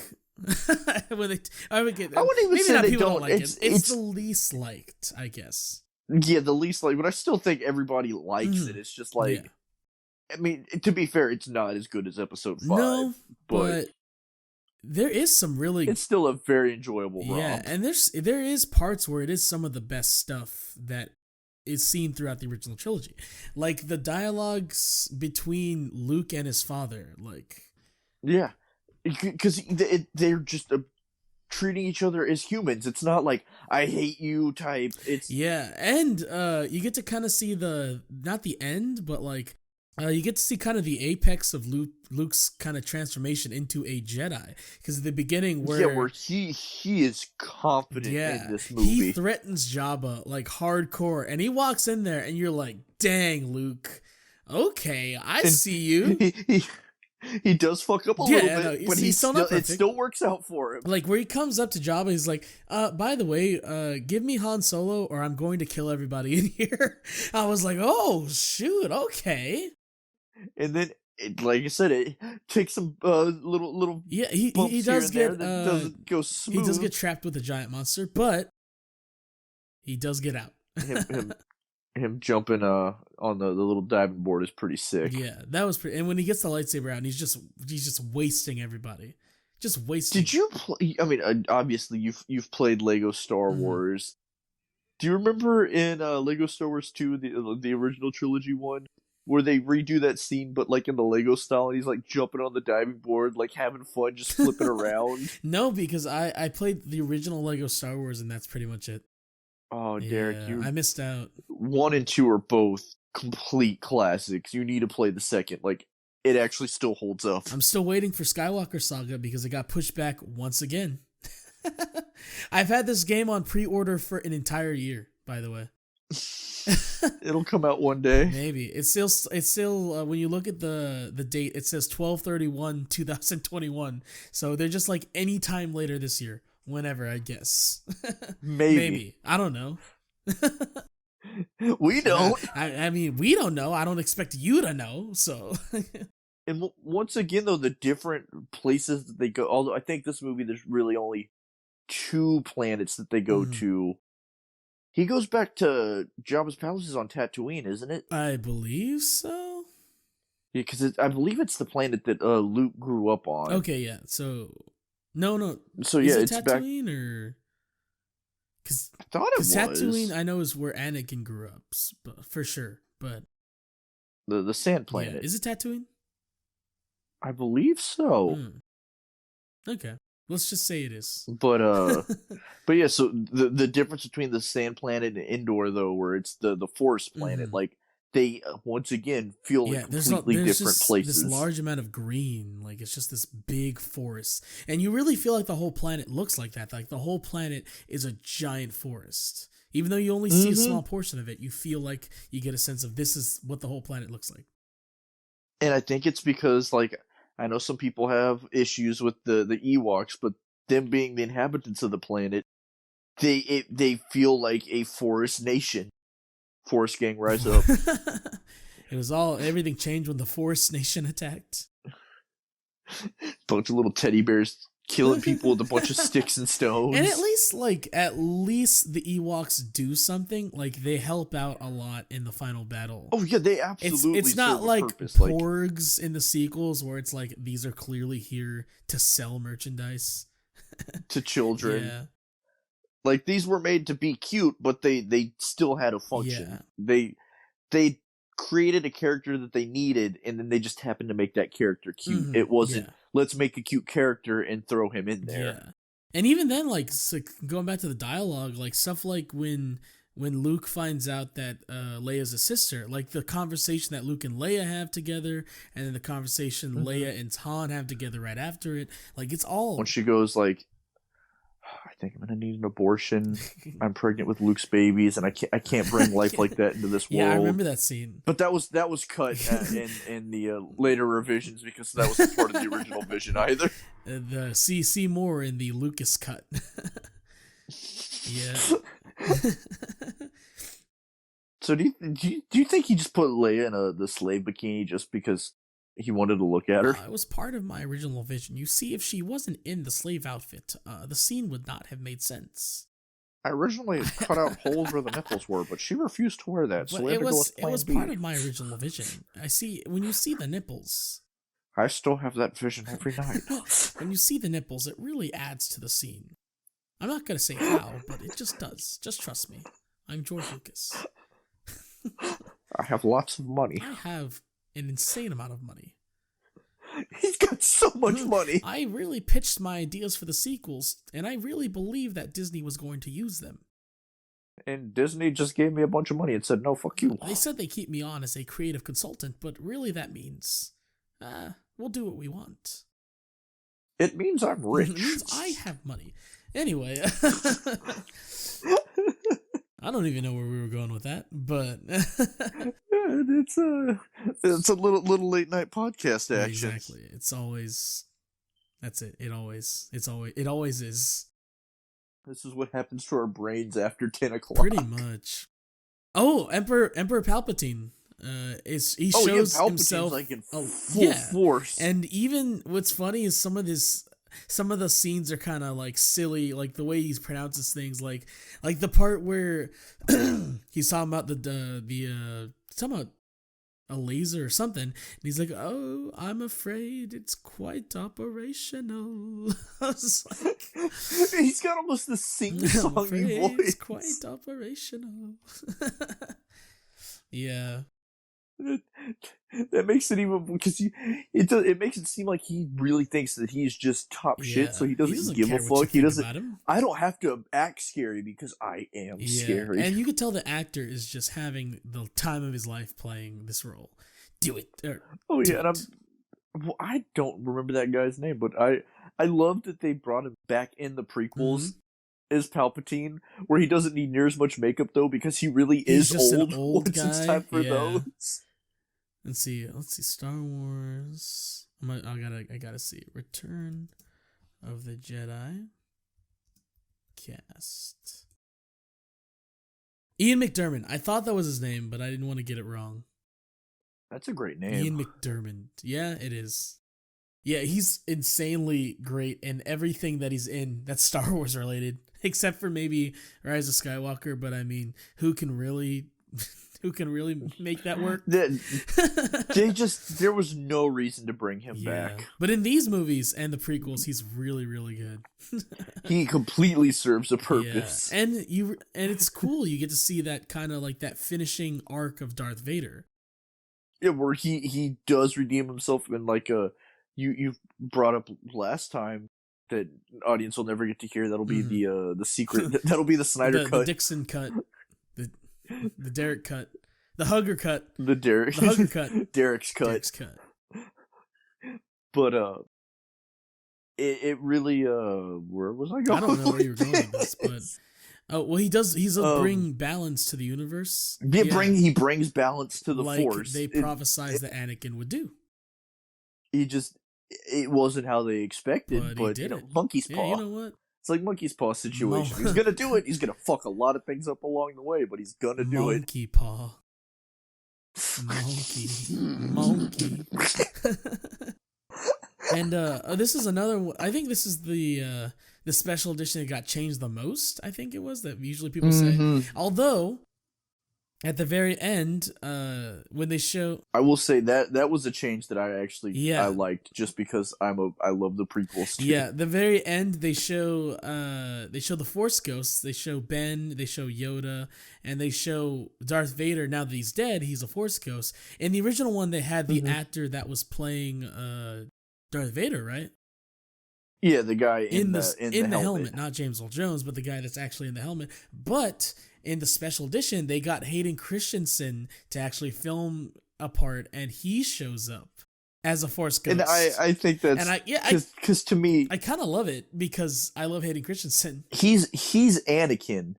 Like Darth Vader's the other guy, but at the end he redeems himself and pretty much comes back to being he's Anakin. Anakin Skywalker. He just is. And Hayden Christensen is Anakin. Yeah. And I love that they did that actually. I know some people probably hated it at the time, but and I'm sure they still do, but I'm not. Well, I'm not mad we're at that kind of one. at a time where people are starting to love the prequels, especially since after the sequels happened, they're kind of appreciating the prequels. Yeah, and Hayden Christensen's coming back. Yeah, I'm excited for that. Yeah. People they're starting to realize that Hayden Christensen being bad in the prequels isn't really his fault. It's Lucas's fault. He did the best with what he was given. It's kind of Lucas's fault because there's a movie that's he's in that's supposed to be really good where he's the main character. Hold on a sec. I'm having trouble trying to sleep. I'm counting sheep but running out. Shattered Glass. And Shattered Glass, this has like a 92% on Rotten Tomatoes, 7.1 out of 10 on IMDb, 73% Metacritic. Apparently, it's a really good movie. I can't think of Hayden Christensen without thinking of Sand. Yes, no, it was a picture my dad showed me when I was little. Or apparently, he was playing basketball, like downtown somewhere, like some downtown court. And after the game was over, everybody else was apparently like drinking beer and stuff, and he's sitting on the curb drinking a juice box. I have to look this picture up now. Hayden Christensen juice box, you could probably find it. Let's see. I'm solo, solo. Let's see. It's a picture of him with Starbucks. I'll have to find it then. We'll have to find it. It might have been doctored. I was like 8 at the time, so I have no idea. Maybe. But that is ingrained in my brain. Ooh, here's Hayden Christensen with a mustache. That's weird. Oh, see. Oh yeah, you're not part of the mustache gang anymore. Yeah, my beard. The whole beard's come back. So. Yeah, actually, I'm not in the mustache gang at the moment either. My beard's back, but it's probably gonna be gone soon. I've just been lazy. I get the feeling. But yeah, so I mean, I still enjoy Return of the Jedi. Oh yeah, no, I would give that one an 8. Yeah, that one's like a good 8 because there's still a lot of really good stuff in it, and of course Lando Calrissian's in it. Oh yeah, and he's redeemed himself in this one too. Yeah, he has a redemption arc as well, so that's pretty cool. He's like, don't worry, guys. Han Solo will take down the shields. He'll do it. And then he starts singing George Michael's "You Gotta Have Faith." But you gotta have faith, faith, faith. But you gotta have faith. Why does that almost sound like a when Shatner did when William Shatner sings like Rocket Man? Yeah. I'm a Rocket Man. Rocket Man. Those are so bizarre. So great. But yeah, so do you think though that the original trilogy is worth the hype? Like, do you think it deserves to be the cultural zeitgeist that it is? I really do think it is. And there really isn't anything that compares to it. Maybe Lord of the Rings, maybe Harry Potter, but there's something about the original Star Wars trilogy that has a sort of like magic to it. Yeah, honestly, the two you just named are the only other two things that would come even close. Yeah. And I still think Star Wars is on top. Yeah, I'm trying to think of other things that would be close, but I really can't think of anything. I want to say the MCU, but I don't think that's. I think that's a product of its time, and I think in 20 years we'll look back and be like, oh, that was cool, but I don't think it's gonna have the love that Star Wars does. Yeah, maybe specific movies in the series will, but I don't know. Maybe not as a whole.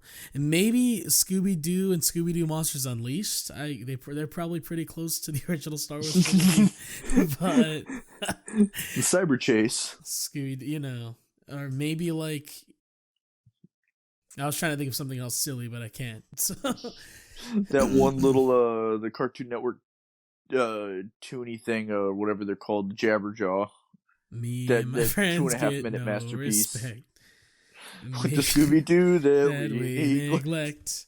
Yeah, but yeah, I mean, the whole trilogy, there's just amazing world building, amazing storytelling, amazing acting, amazing effects, especially for the time. Mm-hmm. You just don't. I just love practical effects. Mm-hmm. And a lot of the practical effects are still really amazing. The puppetry, like that freaking elephant, that blue elephant, Max Rebo. He looks like he's really there because he is really there. Yeah, it is a physical object. It's not just some dude in a fucking suit with the little balls on it that they can motion track. Yeah, and it's not saying that doesn't take talent and that always looks bad, but when done right, if they blend stuff together, like Jurassic Park is, it's half practical, half and it still looks good. Or even just like a really good one or all the other, or even just like a really good CG effect, like Thanos or Smeagol. Mm-hmm. Yeah, something that you believe. Mm-hmm. Yeah, or like Scoob. You're on a big Scooby-Doo kick lately. I haven't watched anything Scooby-Doo related in I don't know how long, so I don't know. You watched that Velma Daphne Scooby-Doo porno? Oh, hey. I'll have to look that. There's so many porns of people dressed up as Velma. It is ridiculous. Like, you would think, like, in the cartoon, Daphne's supposed to be the pretty one. You think there'd be more of her? Nope. It's because right now people are starting to realize what true classy women are, Nerds. Yeah, exactly. It's like Fred says, I'm a man of substance, and dorky chicks like you turn me on. Does he actually say that? Yeah, you don't remember that? I don't. In the Scooby-Doo, the first live action movie, says, I'm a man of substance, and dorky chicks like you turn me on too. I don't remember that. Yeah. I'm gonna have to rewatch that movie. I haven't watched it since I was like 15. Maybe that's a Huggercast episode, the live action Scooby-Doo movies. I would love that, honestly. I know there's weed jokes in it, which is funny. Oh, like Scoob, like blaze it, haha. Anyway. Like Scoob. Hey, it is 422, so you know what that means. It's 420. Two. Like Star Wars, like Scooby-Doo Monsters Unleashed 2. Anyway. Yeah, these are all really good movies, and definitely don't be one of those people that doesn't watch it just because seriously, you want to be contrarian. I would definitely recommend seeing these movies before you died. It's like, there's people that take pride, like, I've never seen Star Wars, but It's like You're not doing you're missing anybody out. a favor. You're not doing anything but missing out. Is what you're doing. So Like, you just make me feel bad for you. you just make me hate you because you're like, I'm so cool and quirky because I'm different. I don't like Star Wars. Here's why Donnie Darko is the best movie of all time. You hate Donnie Darko. And, I really do. let me, it's, I don't know if Star Wars will be as greatly remembered as Fooly Cooley, but... I know you're just trying to trigger me right now, so I'm not going to let it get to me. If you miss our anime episode, Colton hates Fooly Cooley. Hate is a light word. If there's something more, that is how I feel towards that show. Just complete disdain. If it was wiped off the face of the earth in a nuclear blast, I would be okay with it. It's like Mussolini, Hitler, the guy who created Fooly Cooley. I mean, that's not far off. Alrighty, well, any last minute thoughts about the original trilogy? No, I know we kind of went off on some tangents, but that's why people listen though. I've got on good record that people like the stupid tangents. Yeah, that's kind of what we're here for. We talk about something, yes, but we kind of just it's friends shooting the shit. Yeah, pretty much. But yeah, so I guess since we're done, definitely watch it. Please watch if you haven't watched it. And like I was saying, like my mom had never seen Star Wars before, and she watched it with me just because she's a nice person, and she really liked these movies. Like enjoyed them. If it gets the Derek's mom seal of approval, it's good enough for anybody. And not many things do. Like my ex-girlfriend didn't get the Derek's mom seal of approval, so and she is the ex-girlfriend now, so maybe. And Star Wars did, so think about that. Your mom wants you to marry a DVD copy of it. Have you seen that TikTok? I usually hate saying that sentence, but have you seen that TikTok? It's like the girl, the lady in, she's in the Star Wars thigh high. She's like, sorry, babe, the Star Wars thigh highs stay on during sex. And the guy's like, you're about to make me bust a nut like R2-D2. Am I right, fellas? Wow. I have not seen that, but it's kind of great, and also I kind of want to now because just the first part of that. Yeah, it's this really hot lady with big mommy lady. But yeah, so we gonna hit up questions. We got any new ones? Or are they the same ones that we've already done that people don't know we did? They're the ones that we read the first time that people don't know we read the first time. So we're I'm going completely different answers then. I really don't remember what we said when we first recorded. I don't either. This okay, guys. We're about to segue into the part where we answer questions from our lovely viewers. Seguio. Into our lovely viewers. We're going to segue into our lovely viewers. Oh, yeah, we are. Jacob, I'm coming for that butt. Oh, I thought you were going to talk about your lovely fiance, but you go for Jacob. She doesn't listen. She doesn't support me like that. She doesn't listen, like, in general. Yeah. Just the things I have to say. She just doesn't listen. But yeah, we're going to segue into the part where we answer questions from our lovely viewers. That's you people. If you want to send a question, usually I put out a call with a theme and I put it on my socials, and you can usually DM me at Huggerderek on Twitter or Instagram to send a question when I put a call out, or if you just want to put out a question just for me to get like a backlog of questions because you really are curious about something, just send it to me. Yeah. And if you know Colton, well, unless you ask nicely, unless you're a beautiful goth woman, then I will definitely bite. Anyway. In the words of DMX, or if you love me, or in the words, yeah. If you know Colton in real life, you can just ask him in person at HEB on WW. That's not the one I work at, but yeah, go to that one. Go to the one on WW White. I've heard the WW White one so bad. go tell my old manager Eli, who like I love. He was this like middle-aged Mexican guy who, because I had long hair, just like assumed I like rock, and he was right.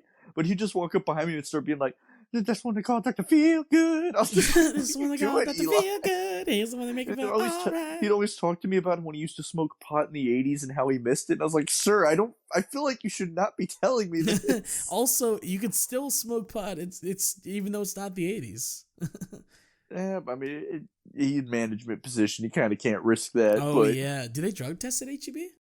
They do, but like I said, it was more the fact that he was all like, he never straight up said like I miss it, but the way he talked about it, you know, he missed it. He was like hoping, he's like, maybe Colton smokes pot so that like I can live vicariously through him, but I don't smoke pot, so You don't smoke the ganja. I'm not a fan of the ganja. The ganja. Anyway, I guess we'll get into questions. At groovy_Lucifer on Instagram writes in, Hippie Satan. hello, Hippie Satan.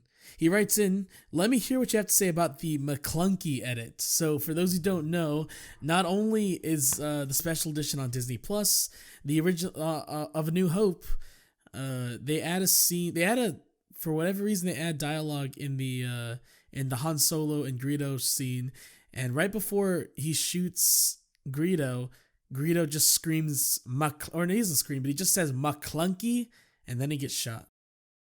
I mean, that's what I say when I shoot. McClunky. McClunky. Is that you having sex, Colton? Absolutely. Is that audio of you having sex? Yeah, I'm actually doing it live on air right Are now. you having sex right now? Yes. With yes, who? I am, Derek. With who? With who? My sofa. Yeah, I think you said myself. Oh. Yeah, I think it was weird. I don't understand why I love that it's just the random gibberish though. McClunky. I don't know why they felt the need to add that, but it's so odd. I don't get it. It's probably something racist, knowing George Lucas. It's just a slur. It's just a slur meaning all black people are less than white people. Yeah, I mean, we'll get into it in the prequel episode, but there are definitely some racial stereotypes. George Lucas. Well, you see, I had to add the racial stereotypes. They really added to the story. It was part of my original vision. It was part of my vision. It was part of my final vision. It wouldn't make sense. At intro.george on Instagram writes in, rate your least favorite robot to high. Rate your least favorite robot to highest. Who's your? I like Derek's mispronunciation of this first. Rate your feet. Rate your feet. I'm going right foot first. Right foot's pretty good. Left foot is okay. I'm going decent length, nice trim on the toenails. Very suckable. I regret. I truly regret making this a thing. Who's my least favorite robot? I don't think I have one, except maybe like, okay, RP-417. That's Obi-Wan Kenobi's R2 unit. Useless, does nothing. It's not even a bad robot. It really serves no. It's just why they just wanted to give him. They just wanted to give him an R2 unit too.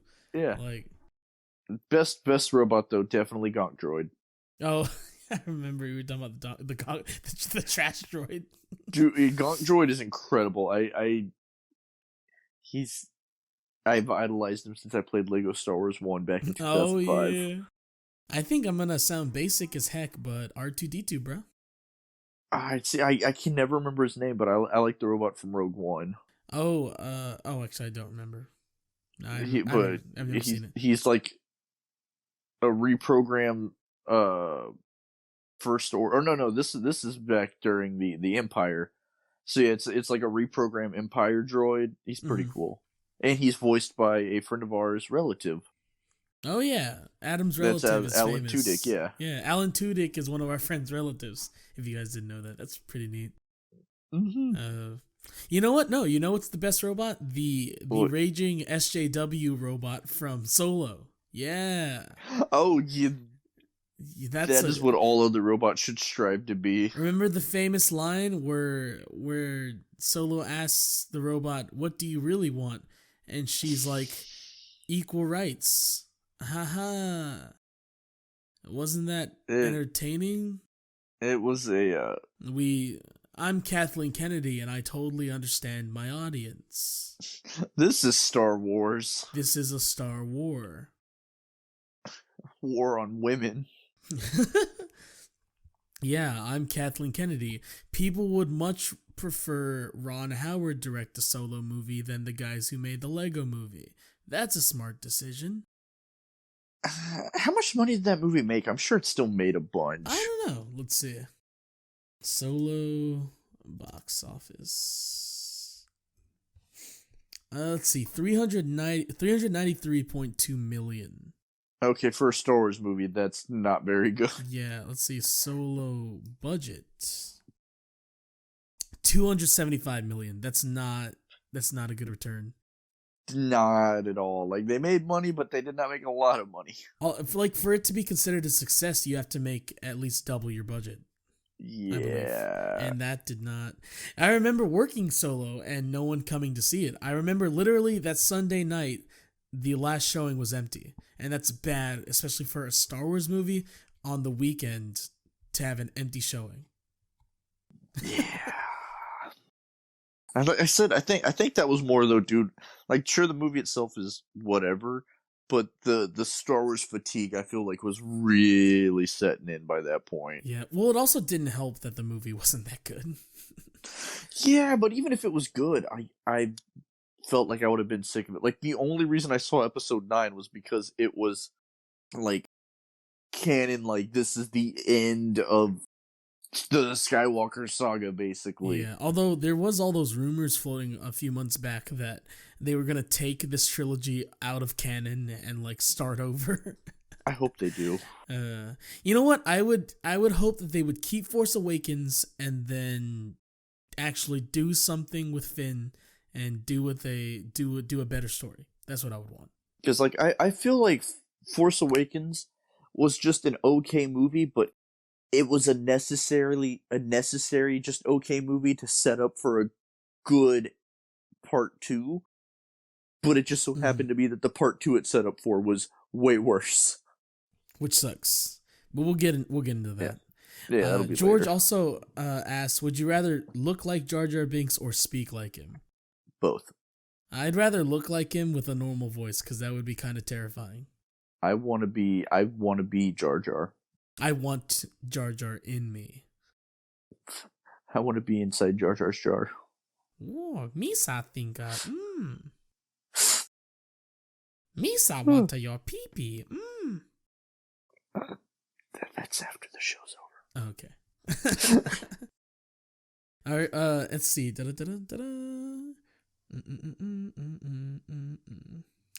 At Christopher.Robin on Instagram writes in, oops, lost it for a sec. Hold on. I saw his movie. It's a good movie. Let's see. What spin-off movie would you like to see? A Jar Jar spin-off movie. That stupid joke from the JonTron Starcade of like Jar Jar's Jar Jar Jar or whatever it was. I need to watch those videos again. Those are so great. Oh, the Starcade is fantastic. I'm actually probably gonna watch that to fall asleep tonight. That's not a bad idea. Jar Jar. But no, the one that I had said that I do think would be fun would be a pod racing spinoff. That's right. You had wanted a CGI movie in the vein of planes and cars about a pod racer that's alive in a world of live pod racers. And like I was trying to think of who's even worse than Dane Cook to voice it. I want it to be Bill Cosby. Well, look at the pod races, where's the pudding? I mean, I'm sure they'll let him record from jail, right? He's not like in a live action movie. He's gonna be out soon. Actually, he wasn't in jail that long. Like he's already getting out. Yeah, like from what let's see. Surprised he's not dead yet. Well, let's see release date. Bill Cosby release date. It's like he's a game. It said that he was. Let's see, when is Bill Cosby released? Is September 25th, 2021. The expected date. Okay, so this year. It is not too soon after my birthday. Yeah, that's what crazy. a lovely birthday What a gift. crazy Bill Cosby, and he's gonna record audio for the Pod Racer movie. He's the one lone. That's pod why they're racer. letting him out. They let him out early. Like, all right, guys, we have to make this movie. Yeah, I think we know this will be a cultural landmark. I think that would be cool. Not the Bill Cosby movie, but the maybe like a movie about some pod racers or like something. That'd be kind of cool. Yeah. Have it be like a sports movie almost. like was it Cool Runnings but with pod racing? Oh god, I would love just some dudes from Detroit get zapped into space and have to pod race. Some black dude. Hey man, what's going on with this, man? Yeah, that'd be kind of cool. I'd like a Mace Windu spinoff. That'd be pretty cool. I think Mace Windu would be fun too. Just seeing him going full badass. Or maybe like, because I guess Samuel Jackson's kind of old now, but what like maybe like young Mace Windu. Yeah, we could just get Donald Glover. You could get Donald. Well, he's kind of okay. Maybe like Michael B. Jordan. Actually, Michael B. Jordan would be a really good young Mace Windu. And he shows his muscles. That dude's hot. And I wish I looked like him. I'm trying to. I do too. Hey, you've lost a ton of weight, so yeah, you're getting there. I've lost 70 pounds, so I'm almost there. Crazy to think about. Yeah, honestly, and that is all just diet and exercise. That's like you've really been working at it. I've tried. It's time for pizza. Oh, pizza's so good. Yeah, you know what? On my birthday, pizza. It's next month. Yeah, you can have a cheat day. Yeah, I usually try to have one at least once a week, so you can't completely deprive yourself. Yeah, that's what made me go crazy, honestly. Yeah, so Mace Windu spinoff would be cool. Maybe like who did you said a spinoff of some Jedi that I thought was pretty funny last time, but I can't remember who you said. Oh, did I say Kit Fisto? I think maybe? Yeah, you said a Kit Fisto spinoff. It would be pretty. You know what? I would want a spinoff movie about The Force Unleashed, because technically that's a spinoff. I want a Lego Star Wars movie. Honestly, I'm surprised with all the Lego movies. I'm surprised they didn't do it. I feel like it could actually be good, especially if they go to like. I get the later Lego games started adding actual voice acting and all that, but the original few of them, it was all slapstick. Do you think it'd be cool if they did it silent again? Like for I mean, you gotta have some voice acting in this day and age, but if they relied more on slapstick, I think that would be incredible. Yeah. Or they could be like Shaun the Sheep, because Shaun the Sheep's those are silent films. That's true. Yeah. And it's Shaun the Sheep's Farmageddon is up for the best animated picture, so that's a fantastic name. Farmageddon. I'm gonna have to watch that. I am too now, just because of that name. At died_obsession writes in, if you could recast the original cast, who would you cast them with? For one, I would definitely put Luke Skywalker would be Sebastian Stan. Yes. Yeah. Han Solo, I know I said this before, well, they weren't there, but I think Chris Pratt could be a Han Solo, and I know you disagree with that. I disagreed with that, but yeah. Yeah. What about John Krasinski? I could maybe see that. Who do you think would be a good Ben? Think of someone old. Hayden Christensen. Hayden Christensen just plays Obi-Wan Kenobi. That would be the one. Yes. Or really throw everybody for a loop. Or maybe they could get Ewan McGregor, but make him look kind of old. Honestly, like he's middle aged now, so just make him up a little bit. Like, and there you go, boom. I think I'm changing my casting a little bit. I want The Rock as Darth Vader. Can you smell what Vader's cooking? Picture how intimidating that would be. Like, Vader's already a big dude. This giant Samoan man in a robot costume. And it's his voice, but just pitch shifted down like a step or two. Oh, shut your mouth when The Rock is talking. Let's see. Who did I say is Luke? Oh, Zac Efron. I want to be Luke. I feel like that could work, honestly, though. I do too. Like, I said it as a joke last time, but then I was really thinking about it. I was like, You know, he actually does have acting chops. Yeah, like didn't he play Ted Bundy? Like, yeah. who would be Leia?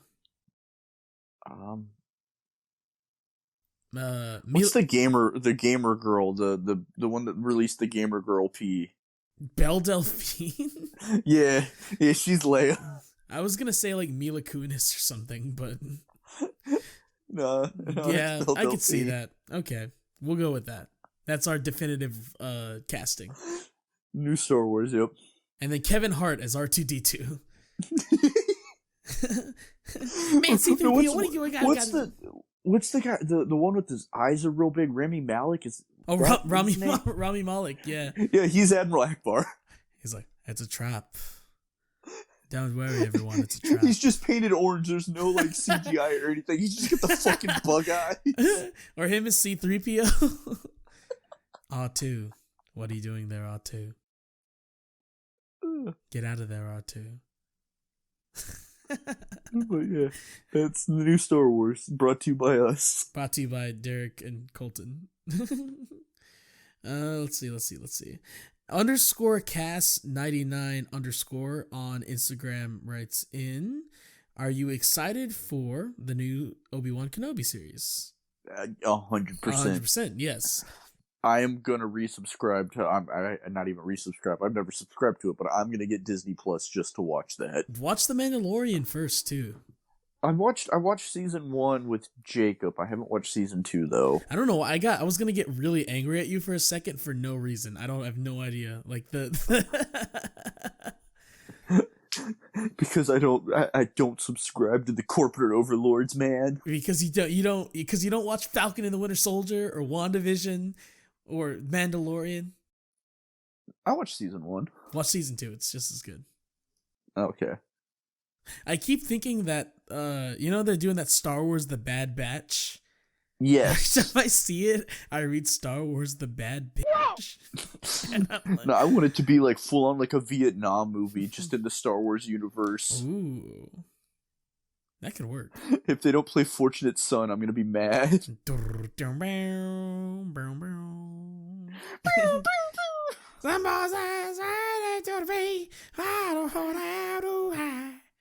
I need to make an edit now to where when he blows up the Death Star in episode 4, that starts playing. Oh god. But yeah, I'm really excited for Hayden Christensen as well to come back. I'm glad that dude's back. He needs another chance. He really does. I feel bad. He's gonna rock it. Don't worry. He's gonna be great. And then did you see that like Ewan McGregor got like kind of swole for again? Yeah. Yeah, he got like muscular for this role. He's a good looking dude. Yeah, he's got a beautiful accent too. He's Irish, isn't he? I believe so. All right. Well, at Tyriza on Instagram also writes in, what if Obi-Wan didn't have the high ground? We kind of saw what would happen because if you've ever played Star Wars Episode 3, the official video game for PS2 and Xbox, there's an extra special level or scene you can unlock if you complete the game where Anakin jumps and Obi-Wan misses slashing him, and then Anakin stabs Obi-Wan and kills him, and then he goes to meet Emperor Palpatine and kills him as well. Because Palpatine's like, the universe can finally be ours. And then he kills Palpatine. He's like, no, it's mine. But I think we ended up agreeing that we think that Obi-Wan would have ended up winning the fight just because he really was the master of staying cool and not letting his emotions get the best of him. In that moment, Anakin was so consumed by passion that he wasn't thinking straight, and he would have slipped up at some point. He would have messed up some other way, I'm sure, because he was just so angry. And that was Anakin's problem throughout the prequels, was that he couldn't control his emotions. Or his dick. Or his, or his sloppily written romantic dialogue. That's how I wooed Kaylee. I just printed the script out and was quoting him to her, and she didn't realize that's what I was doing. Did you really? Me. No. Okay. I was like, is this some experiment that you did with her? And it worked. I'm so in love with you. So love has blinded you? God. Yeah. Yeah, well, I don't think George Lucas has ever had a meaningful relationship in his life if that's what he thinks love is. I hate sand. It's rough, it's coarse, and it gets everywhere. Yeah. Alrighty. Alright, let's hop over to Twitter. At Black_Texan, brother of the podcast. He says, he writes in, what is your favorite character from the prequels? Jar Jar Binks. Kit Fisto. Probably Mace Windu. It's basic, but it's gotta be Obi-Wan. Yeah, Obi-Wan, seeing young Obi-Wan. Well, what about Qui-Gon Jinn, played by Liam Neeson? Actually, he's the one Jedi that I've never really cared for. He is kind of just there, isn't he? Yeah, I didn't like him much at all. Like, I don't dislike him, I have no feelings. And it's not even neutral, I just don't care. Yeah, he died and you're just like, Although his death with the Seinfeld theme over it is one of the funniest things I've ever seen. You've seen that, right? No, I have to look it up when we're done. Oh, just look up Star Wars Death Seinfeld theme. It's hilarious. I kind of want to see his death with like the Eric Andre. We'll be right back.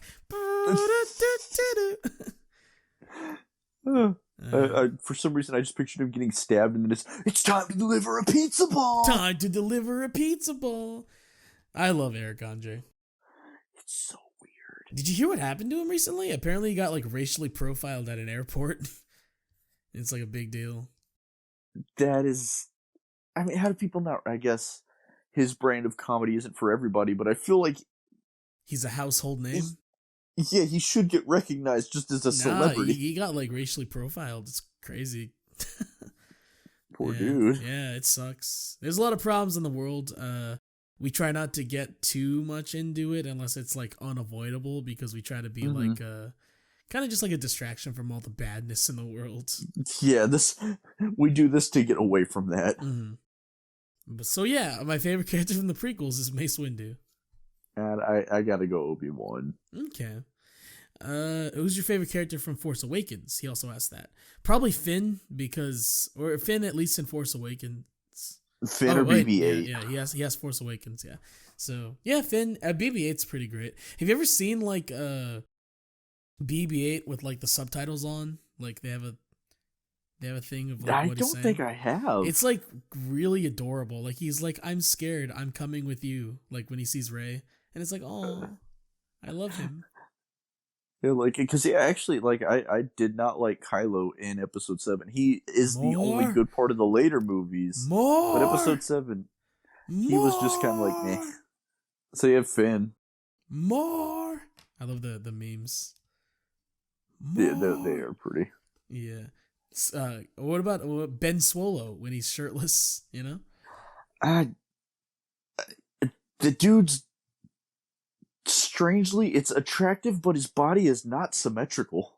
I think his pants were just pulled up too high. He looks lopsided. Yeah, it's because he was in the Navy or in some branch of military, so he's muscular. Might have been Marines, or even. Marine. Like, he's muscular. It's just that, like, you could tell in Marriage Story that he's got muscles, but like, I don't know. Something about the way they. Have you seen his picture from the military? No.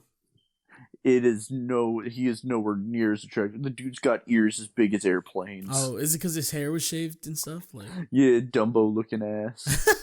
He's got some beautiful hair. I'm jealous. Adam Driver's hair is beautiful. Have you seen like the meme where it's like that Finn Wolfhard, Adam Driver, and Keanu Reeves should all play like in a movie where they're all playing the same person at different stages through their lives? Yes. That would be a good idea. I'm surprised no one's done that. It would work. It could be like a coming of age, like drama or something. Like, I think it would really work. Anyway. Do a time travel plot where they all meet. It's like, it's gonna be like Looper or something? Directed by Rian Johnson. Because Looper was directed by... They're about to say Rob Schneider. Directed by Rob Schneider directs... Because Looper was directed by Rian Johnson, so. Let's see. Accidental Chaos 69 on Twitter writes in at accidental chaos _chaos. Nice. Do you think Jar Jar Binks is actually a Sith Lord? I've mentioned this before, but that's my favorite theory. It is my favorite theory. I've seen the mock-ups of him in like Sith outfit, and I wish it was true, but unfortunately, no. I think there's still time. There's still time to make him a. There's still time. I mean, potentially, like who knows? Disney's gonna be like, we need money. Let's do something. Let's do it at the end of a new movie. At the end of Mandalorian season 3. You just hear Misa back. But it's just like a really evil voice, like Misa back. Misa spent a long time in the pits. He comes out, he's just muscular Jar Jar. Shirtless. With red eyes. With a 6-pack. Red lights. Imagine that. Coming for you. Imagine that image. Just a buff Jar Jar with a red lightsaber and red eyes. That's terrifying. Oh, God. At Hella Worried on Twitter writes in, let's see, I've never watched any Star Wars movies. Is there an order I should start watching them with?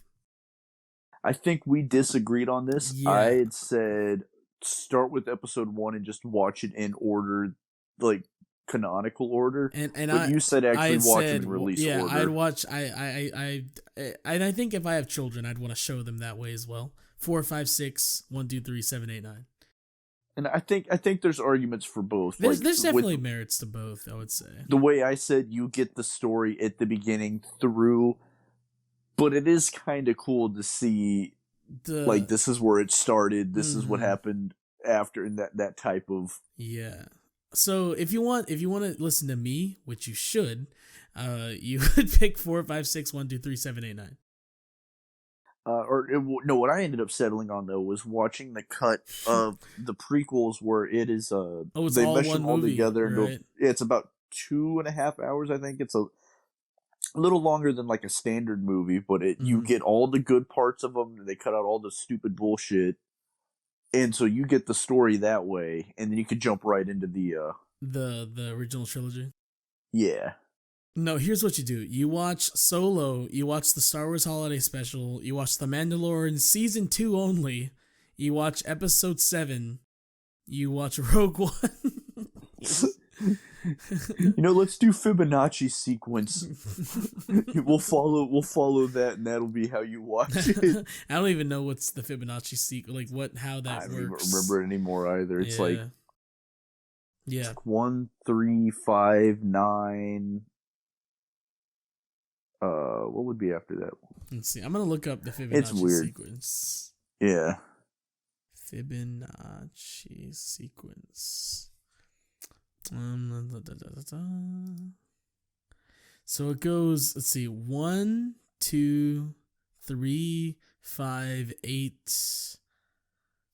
This is an interesting. Oh yeah, it's you. I believe you add them all. It's so like 1 + 2 is 3, 2 + 3 is 5, 3 + 5 is 8. That's how it goes. Ah, okay, that's interesting.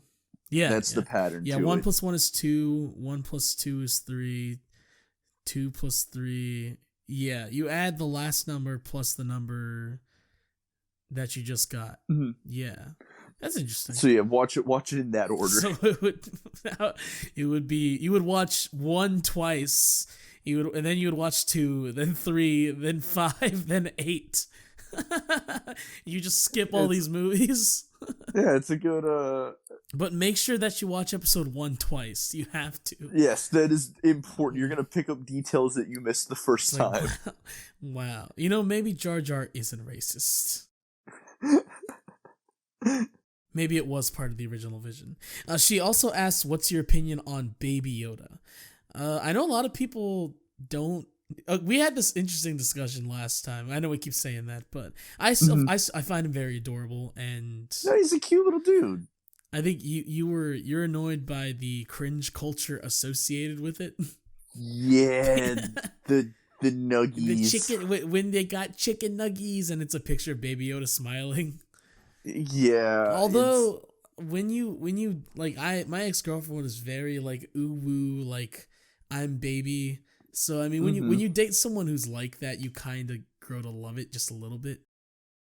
I don't know. I'm marrying one of those, and I still physically beat her every time she. Jesus Christ, you actually physically assault her every time she says "I'm baby." Yeah. It's brutal too. It's not even just like a slap. Like I live on the second story. I throw her Oh off my the railing. God. Jesus Christ. I wonder, how does Kaylee feel about all the times you've mentioned physically assaulting her? Oh, she thinks it's funny. Okay, I was just wondering.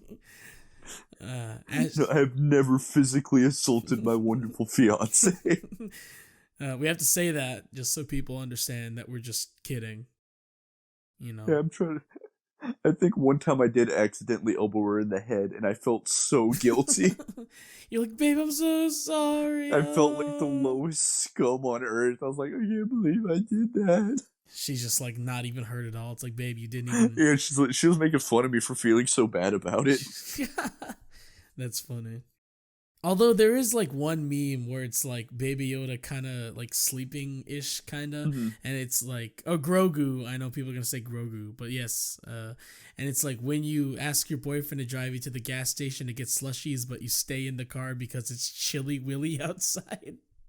I don't know why I like that one specifically. I will say there is one that makes me laugh where it's like Grogu's standing and they Photoshop a like cup of like coffee in its hand, and it's like mom standing there watching you open the present on Christmas that they said there was no way you were getting. Oh, yeah, it's funny because I've had that happen multiple times. Mm-hmm. Very and it's just the look of like, yeah, I did that. Very relatable. Yeah, I mean, Grogu's pretty great. I actually just bought a pop figure of the child, so. I think Kaylee has two different. She's got a plushy Grogu, and she's got that one that everybody online was like putting makeup on and stuff. She bought that one too. Oh, jeez.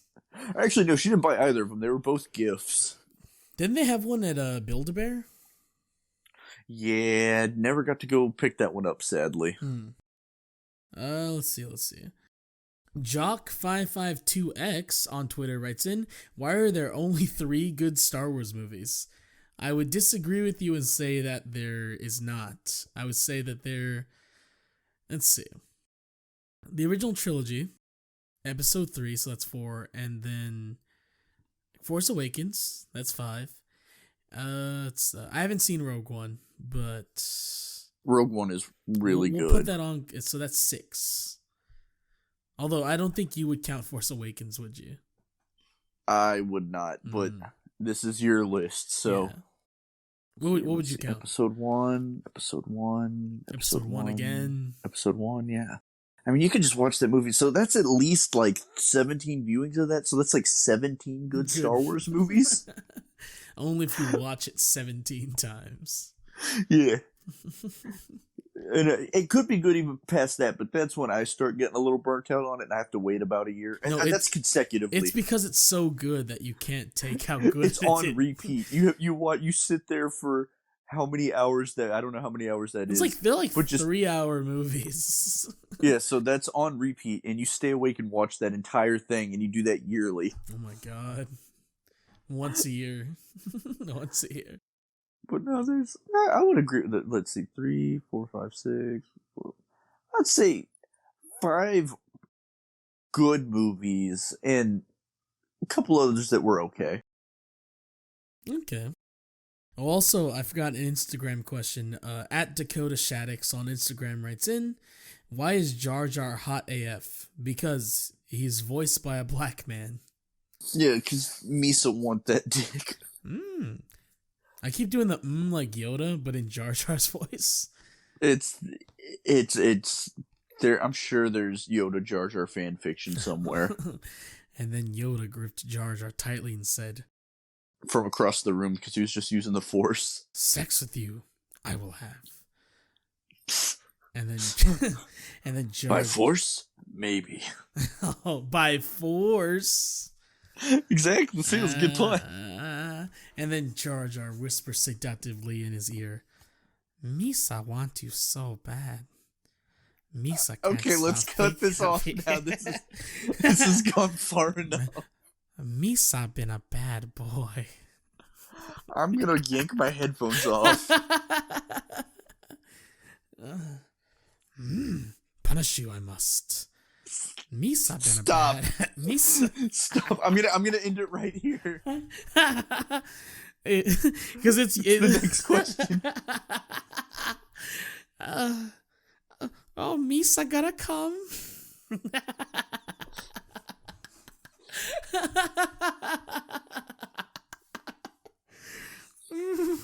Colton. I'm just waiting for you to move on. What's next? Oh God. Okay, only because you want to move on. Please. So something non-sexual at Choppa_Zachary writes in, Master Yoda or Admiral Akbar, who's the throat goat champion?